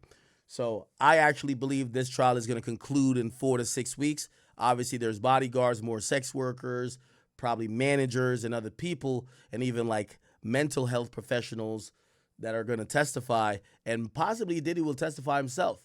However, I don't think this is going to last all the way, bro. I really just don't think it's going to take 2 months. But you never know. By the way, there's some federal holidays that they're going to have to work around. So that's probably why they have kind of, we have Memorial Day coming up. We have July 4th coming up, and some other holidays as well. I think there's some holidays. Some people say 3 weeks. No. Again, I wonder what the strategy is with dropping Cassie so early. But we don't know. Remember, we still got to hear Jane Doe, Mia. We're thinking we're going to hear James Cruz. And we're going to hear a host of other individuals who are going to pretty much paint all this picture of not only an abusive relationship, or maybe a lack thereof, just abusive power control situation that in the eyes of the government actually culminate into sex trafficking and a racketeering sex trafficking. We'll see. Let's see if we get an update right here. I think we did. Okay, great. So wow, now we finally got to the alleged sexual assault. So apparently, he says, what happens next? He says, Sean came to my house and raped me.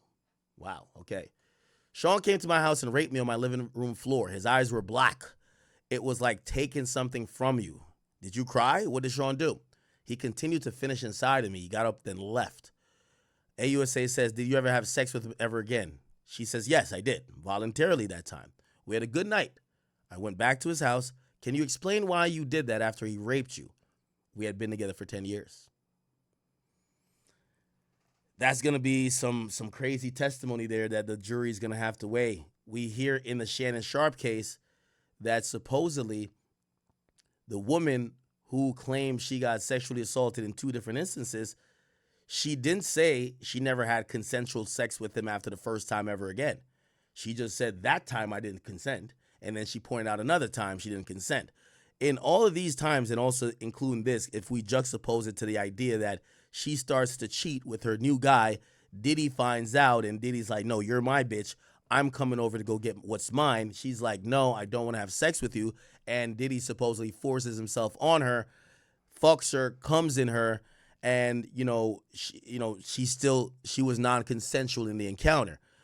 Whatever ended up happening, by the way, I know some of y'all were really wondering about the husband. The husband had to know that while Cassie was with or starting to date the husband, right?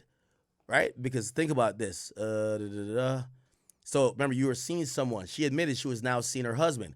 So essentially, she got raped. This is what she's alleging. She got raped by Diddy after she was dating her husband or starting to see him.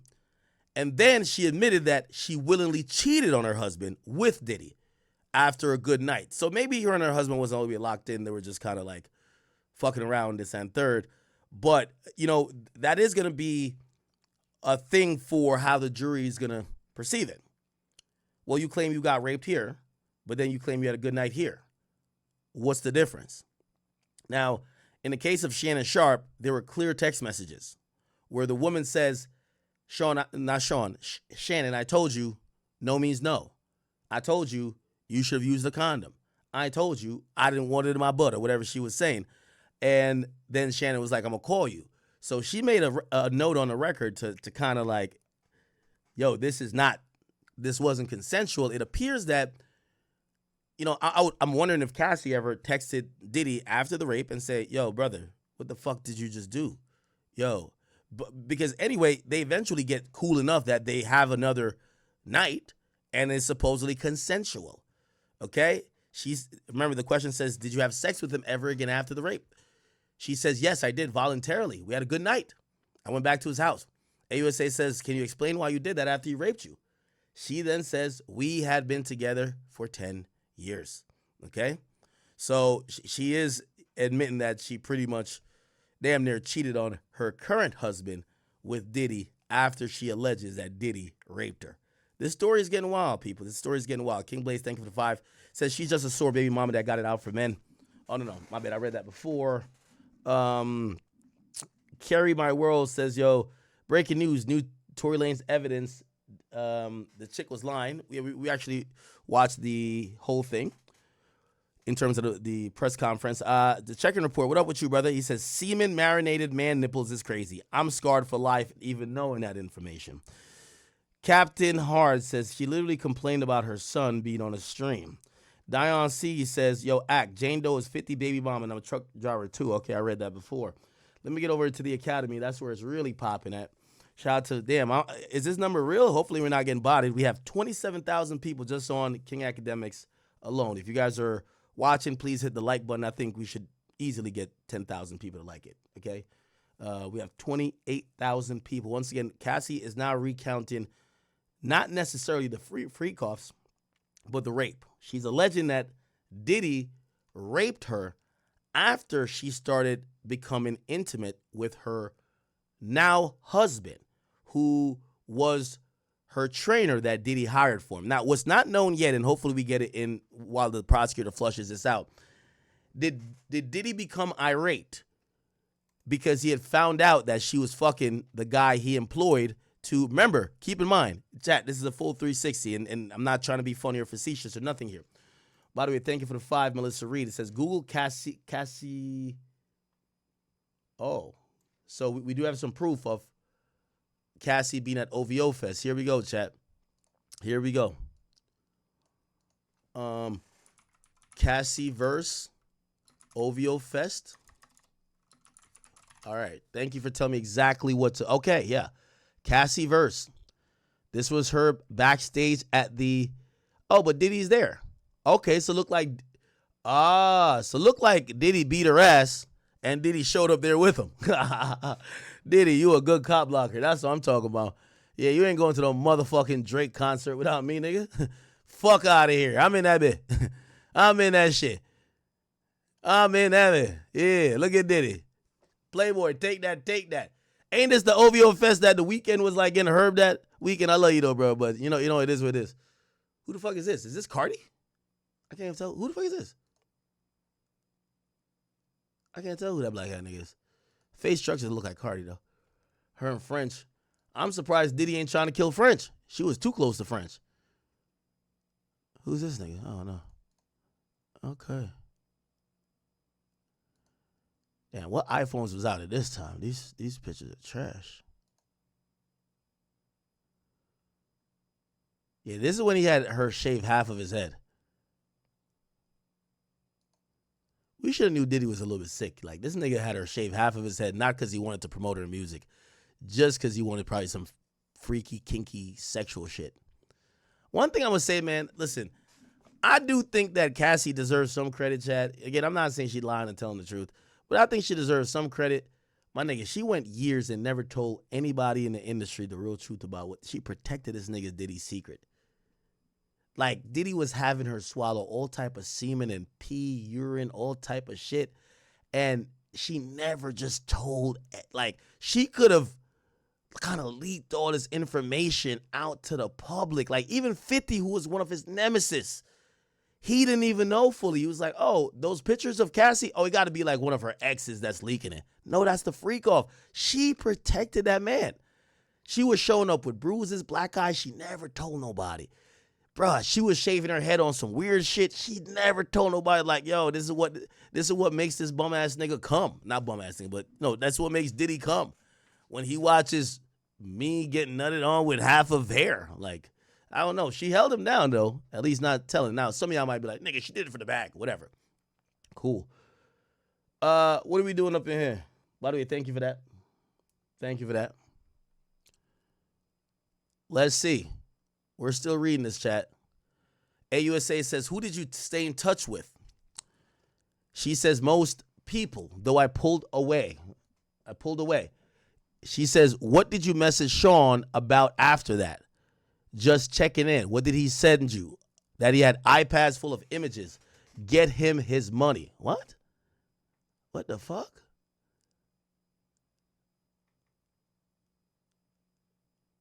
Diddy was telling her get him his money. Why does this sound like pimping? Like, That's crazy. All right. We're getting to some juicy shit, chat. I don't know if we're going to. One thing I think the prosecution is doing, they have a good way of trying to have drop mic moments, whether it's towards the end of the day, before lunch. They build up really well, and they almost time when they're going to start dropping some of these details that we're like, oh shit, what the fuck, right? Okay. So now they're finally at the sexual assaults.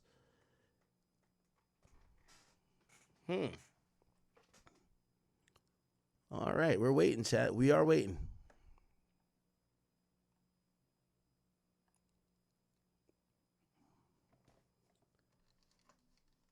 All right. By the way, thank you guys for all the donations and all the support here. Sheeny Beanie says DDG needs to agree to a parenting schedule so that they could use a family member to handle drop-offs. Both parents need to have boundaries. Yeah, well, if that's true, I do think that that part is on DDG. He got to agree to some type of. But again, you know, maybe he also has the understanding of he feels like he's being a babysitter to his own kid, and he doesn't feel like he has the right amount of rights. I did suggest to him before he should go to the courts, that the courts could properly, even if he got to pay, properly give him the right amount of level of control and custody, and also figure out a way how they determine stuff, because it looks like he was probably pissed off with feeling like he's not the real father of the kid because he can't get the kid when he want, or like he's on her schedule, so he would just kind of rebel against him and be like, yo, I want my kid today. You get what I'm saying? But that didn't help stuff. It made it worse, okay? K Flock's attorney, thank for the 5, says, any man defending Hallie's a simp and probably get cheated on. Gerald Stinks, what's up with you, bro? Risk takers, thank for the 10, says, according to what's being said, the porn industry pay for sex and then fly out entertainers all over the country. Should that be sex trafficking as well? Well, here's the thing. There's contracts and all these other things that say that act is willing. So there has to be an unwillingness. It's not about flying someone out. Well, I guess what people are saying could be considered sex trafficking if a girl changes her mind, because these days, how do you document consent, right? Like, you fucked a girl, everything was cool, then you cut her off, it was one and done. Now she's like, damn, I wasted a body on this nigga. Matter of fact, I really ain't want to fuck him. Yo, matter of fact, I really didn't even consent. You know what I mean? Like, yo, I think he took advantage of me. Okay, what is that? Is that consensual or non-consensual? How do you document consent? That's a really hard thing to do, ain't it? Because, you know, everyone knows it could be mid-stroke. Mid-stroke, she says, no, you better not do another stroke, nigga. You do another stroke, you now S8 her. So, again, documenting consent, that's the problem. But if you're talking about the porn industry and them flying people around, it's not sex trafficking because it's not done under these guidelines of, you know, forced labor, depriving people of their rights, under threats of violence or threats of financial, you know, taking advantage of somebody financially, right? Okay, thank you for that, though. Double G, double N, thank you for the 20. Said, do you really think Tory will be able to get out on this appeal? Honestly, I think it's a long shot, honestly. I think his best bet is to do what he's doing now, which is, let's look at this. And I'm sorry to like go off topic. Gavin Newsom, I'm sorry. Gavin Newsom isn't he? Okay, he's the governor, right? He's the governor, right? Who is the governor of California? Okay, hopefully if this guy's ever going to leave office, he pardons Tory. Again, people keep talking about Trump. Trump is federal. If it was a Fed case, Trump could pardon him. Trump can't pardon him on a state case. Now, Trump could have some significant interest and influence here, but I don't think there's any incentive for Trump to flex those powers to try to have a sitting governor try to issue a pardon. So it's going to really bank on Newsom. So I think a pardon is going to be one of the things that really work. I think it's long shots for the writ of habeas corpus and even the appeal. But who knows? I could be wrong. We'll see how it plays out after the appellate judge gives their decision on both briefs. All right, let's get back to the Cassie stuff. Cool.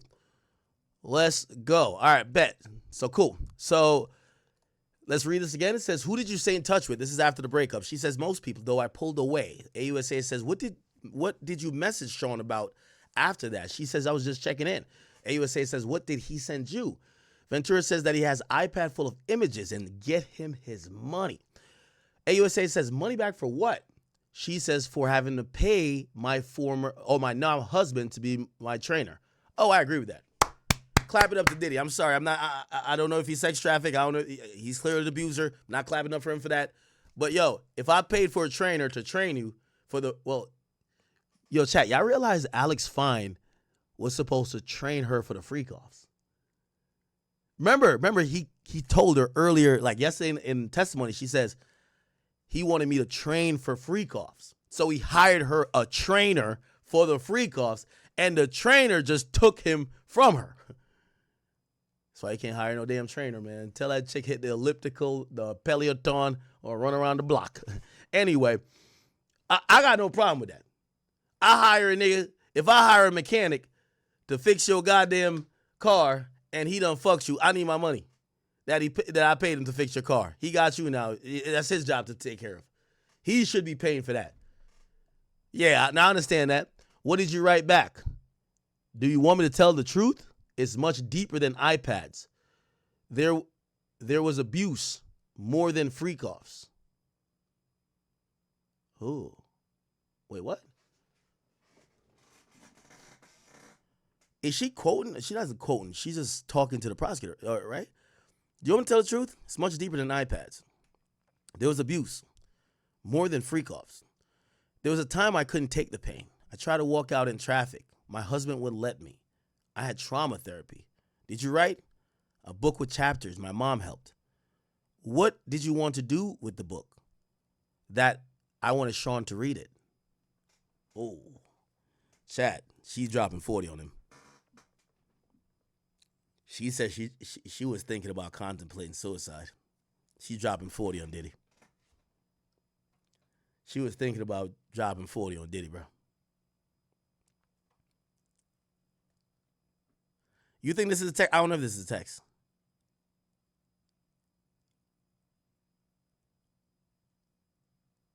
Or maybe she did text it to Sean. You want me to tell the truth? It's deeper than her iPads. There was no, but this doesn't look like she's talking to Sean. More than freak-offs. There was a time I couldn't take the pain. I tried to walk out in traffic. My husband wouldn't let me. I had trauma therapy. Did you write? Yeah, I wrote a book with chapters. My mom helped. What did you want to do with the book? I wanted Sean to read it. What pain did Sean put you through? Shame. To carry things that were shameful for him. I took on a lot of responsibility that I should have never have. He brought the concept to me when I was 22. It was expected of me. I felt terrible. How did you get chapters to Sean? Through my attorney. I reached out to KK. I asked her if he read it. She said it was not taken seriously. How much did you ask for the book? $30 million. So we get confirmation. Did you sue? Yes, November 2023.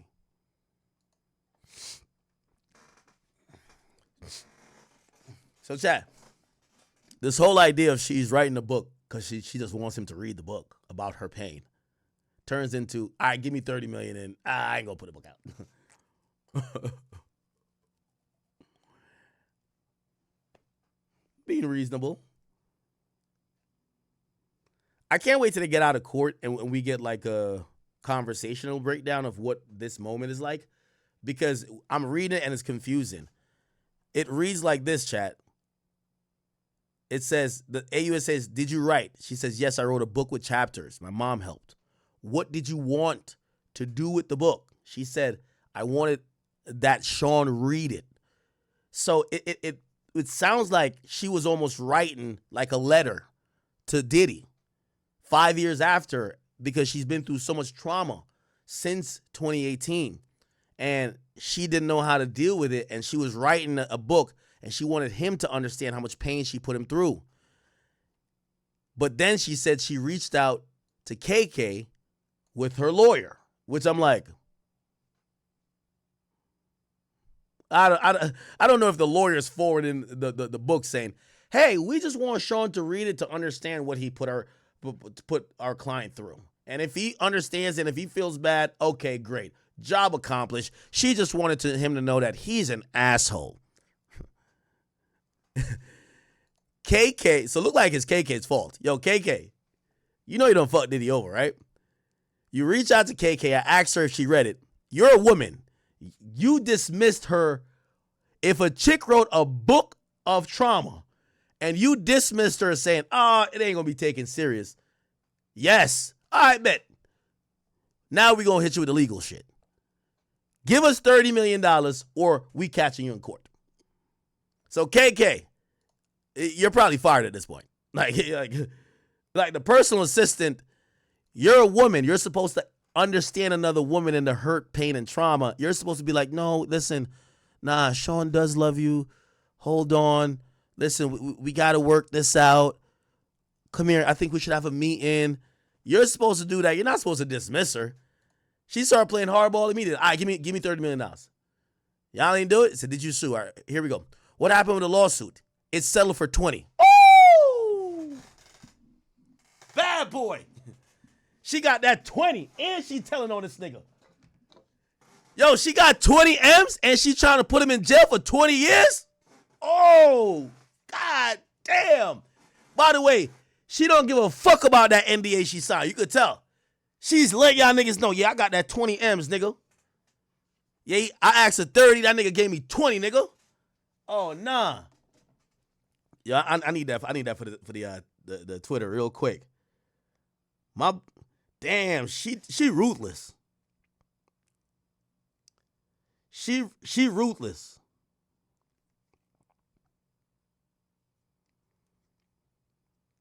Hold on, let me just put this on the gram. Cassie admits she got $20 million.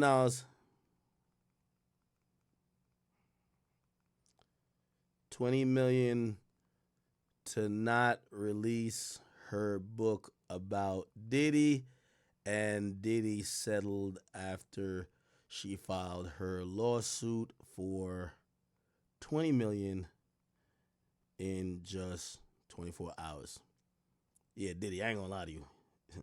You should have stalled her out, gang.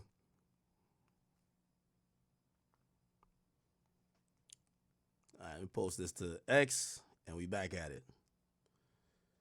Chat, you should know on my main pages, I actually post every post. Like, I post every post on my main page. Cool, got it. That's why when I'm on stream, I don't post that much, because you'll see it. I bet. All right, cool. It's selling for $20 million in 24 hours. The AUSA says, "Why are you testifying in this trial?" She says, "I can't carry this anymore. What's wrong is wrong. I tried people like they were this." I think she means he. He tried people like they were this. He treated. I think that's what it means. He treated people like they were disposable. Escorts, anybody. Oh my God, here we go. How many freak-offs did you have with Sean? Ventura says, impossible to know. Hundreds. Damn. Hundreds. Chat, it was, so, she was with him for 10 years.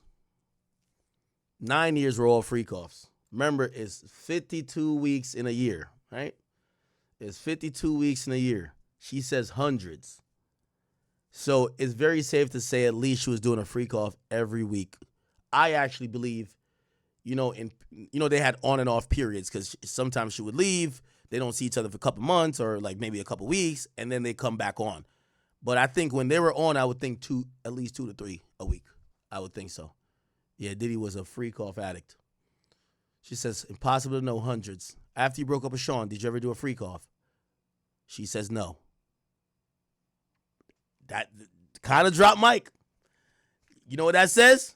As much as y'all think, well, Diddy is for Diddy's lawyers to peel that back. Hey, so you've never had a threesome since then. Diddy called his shit freak-offs. But a freak-off is a colloquial term. It's a colloquial term for extended sessions with toys and threesomes and orgies. They could try to counter that to say, so you never had a threesome with your husband. And chat, let me tell you this. I would think chances are, maybe not with another man. I guaranteed, if she told that nigga all the shit she was doing, it's no way that nigga's only fucked her dolo. I know he's like, yo, shorty, tonight we doing a little threesome with this little random bitch from my gym. We gonna get it in today. Maybe I'm wrong though. Maybe I'm wrong. All right, bet. The prosecution rests, at least on direct. So now we're gonna get, and it looks like we're gonna have at least an hour. We're gonna have an hour of redirect. By the way, Levi, Chris, thank you for the $1. Yes, we're gonna have. It says sidebar before cross. That's what AUSA says, and now they're at a sidebar. Okay, so we're gonna get started pretty soon. So the cross-examination is gonna be Diddy's lawyer. It would be very important to know who is going to do that first heavy lifting. I think, and I'm a betting man, I would think Tenny Garagos. Tenny Garagos, I believe, is the woman that will be able to take some of what she said that I think she did a great job today of seeming helpless, hopeless, and basically like someone who was being sex trafficked. I think today she did a way better job than yesterday. Tenny has to try to deconstruct some of that and show how she's now playing victim in post. What you mean you wrote a damn book just to show him? Why you couldn't talk to him? Why do you ask for $30 million then? Why do you ask for $30 million 5 years after the act had been over? Granted, she did say she attempted suicide, she did this, she did that. There's some things that you could ask, but I think you got to handle with kid gloves. She's pregnant. She's liable to cry. She's already asked for a break. You don't want her breaking down because you're pressing too hard. You want to handle her with care, and Tenny Garagos might be the woman to do it.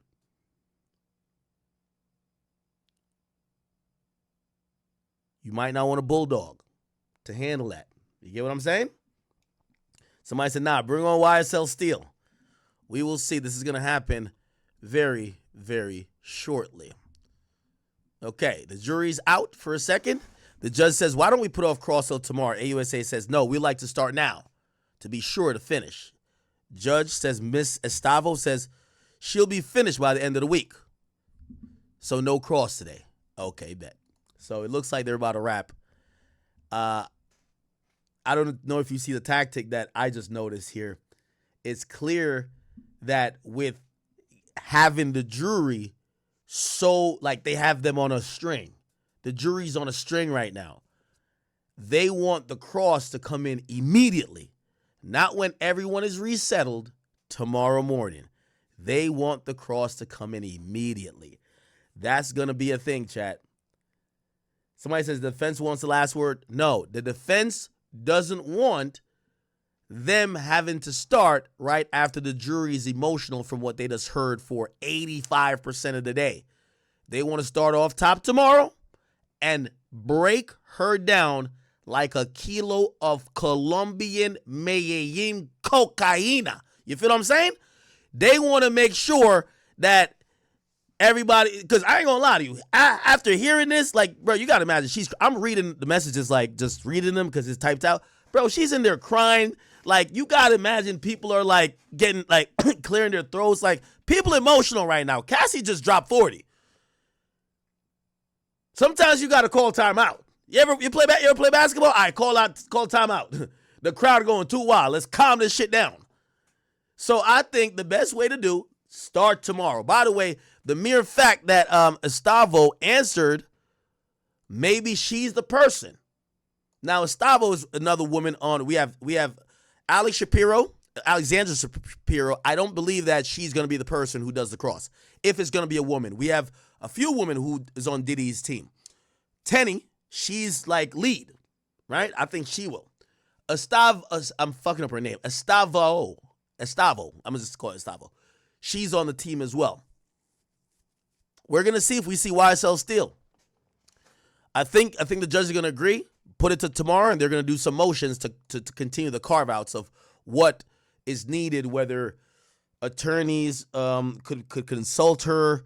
They got to make some rules because now is the real case. The Judge Submaranium says, we'll make up the time in other ways. Get the jury. AUSA says, the witness could be excused. Judge says yes. So it appears that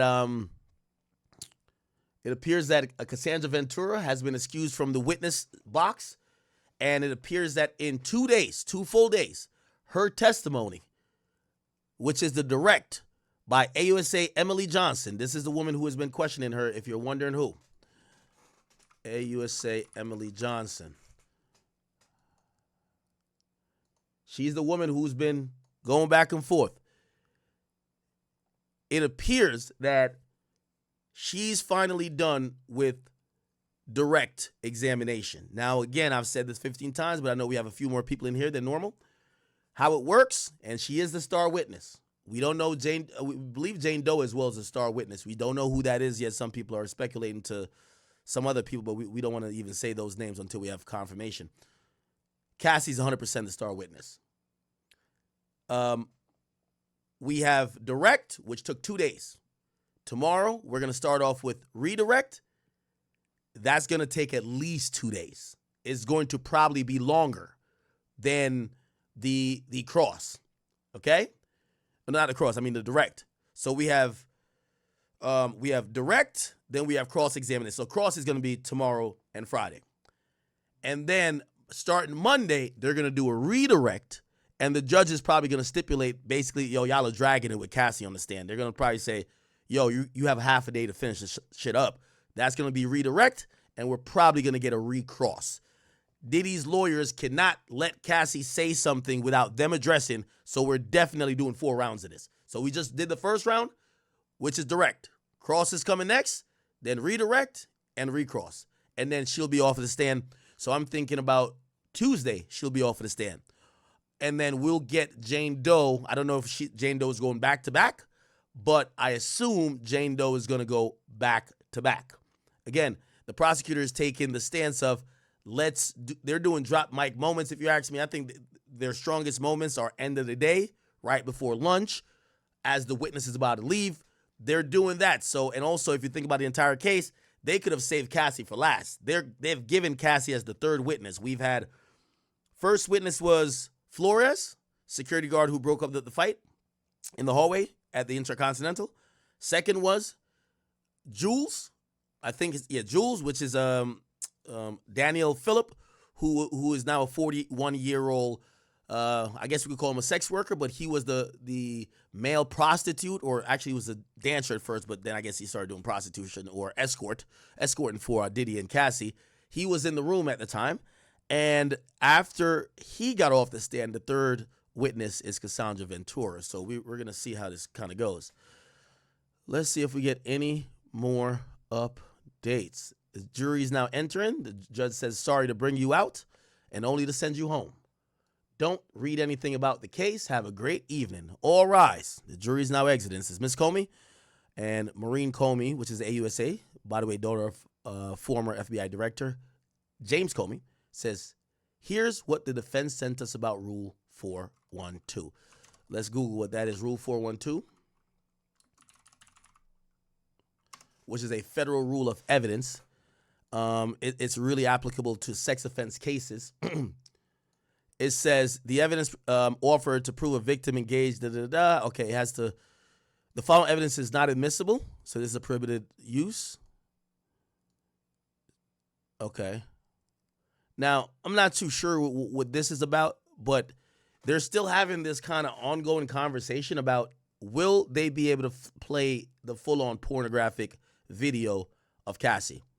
Supposedly today they showed a video of Cassie being exposed with baby oil on her. I don't know how long the video was, but the video showed Cassie ready to be in a freak-off. It was only showed to the jury. It was only showed to Cassandra Ventura. And it was showed to the counsel of both, obviously, the AUSA who had the video, and, of course, the defense who've seen the video, and Sean Combs recorded the video, right? Chat, the drop bombshell moment that happened today that you guys should be aware of is Cassandra Ventura has admitted that she wrote a book. She claimed it was to catalog her trauma. She said that after she broke up with him, she carried a lot of pain. And she said to carry that pain was to carry around a lot of things that were shameful to him. And she carried that. And she carried that even after she broke up with him. She took on a lot of responsibility for that. And she said she never should have. She claims the concept was brought to her when she was 22 about having a freak off. She met him at 21. Only a year later, she claimed 6 months to a year, he introduced her to the freak offs. She said it was expected of her. She felt terrible. She wrote many chapters, and she said she wrote it and tried to get it to Sean Combs. Now she was married to, when did she marry? Let's look at that. When did Cassie marry Alex Fine? She married him a year later. So it looked like she gets married, but she wanted Sean Combs to read what the fuck she got going on. This is according to her. She reaches out to her attorney. Her attorney reaches out and looks like KK, Christina Karam, who's Diddy's chief of staff. After Cassie reached out personally to her, she had asked KK, did he read it?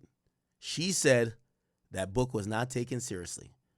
Afterwards, Miss Ventura asked them, you either give me $30 million or this motherfucking book is coming out. They declined or did not respond. The AUSA then asked, did you sue? She says, yes, in November 2023. What happened with the lawsuit? He gave me $20 million within 24 hours. They said, why are you testifying in the trial? I cannot carry this anymore. What's wrong is wrong. I tried. No, he treated people like they were disposable, escorts, anyone. Looked like she's trying to say she wants to be a whistleblower. She wants the cycle of abuse to stop with Diddy. She testified earlier about UTI she caught. What caught my interest was that she said that she was doing so many freak-offs. She was doing so many freak-offs, chat, that she had sores on her tongue. And that to me was alarming. She had UTIs, was still forced to do freak-offs then. She was attacked even when she was, if she ever talked to any other executive or any other person in the industry, when she wanted to go see Drake or go to Drake's OVO Fest. Let me go up about the UTIs. Let's go up about the UTIs, chat. The UTIs. AUSA says, the sad part, which I think is going to resonate with the people of the jury, chat, when she testified the first day when she got on the stand, she said, Diddy is the one who introduced me to oral sex. Then she later testifies in day 2. I have all these sores on my tongue, and I got another UTI. Diddy was saying, what sores? It's like it's friction in my mouth. She says, from what? She admits, from oral sex. The very same thing she claims Diddy introduced her to. He had her doing it so much that she had sores on her tongue. AUSA asked, another UTI, then a sad face. She says, I was open with him about them. So you feel sick? And then she would say to him, why are you sorry? And she claims she took blame for it to not make him feel bad. But clearly you could tell now she said that this was all his fault. And remember what her ending line was. She said, I wore and I took his pain for him. Like, this is going to be profound, chat. This ending right here. This ending where she says,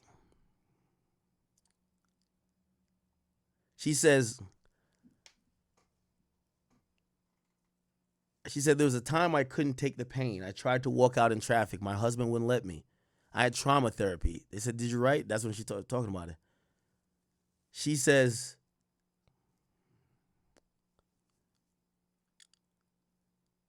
they said, what pain did Sean put you through? Shame. To carry the things that were shameful for him. To me, I read that as that gay-ass nigga Diddy, who was scared to take the dick himself, had me take all them dicks, had them nutting in me instead of nutting in his booty hole, and then I would rub it on his fucking nipples. I took the pain and dealt with the shame because he was too much of a pussy to do it himself, and I carry the things that he was too shameful for himself, and I took a lot of responsibility that I should have never have. And he brought the concept to me when I was 22. It was expected of me, and I felt terrible.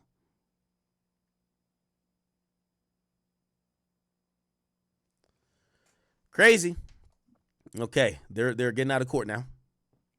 In Los Angeles, the same incident in which Combs was seen on security footage chasing her down and beating her in the hallway. Every other time, she said, she ended back in the room where the freak-off was happening.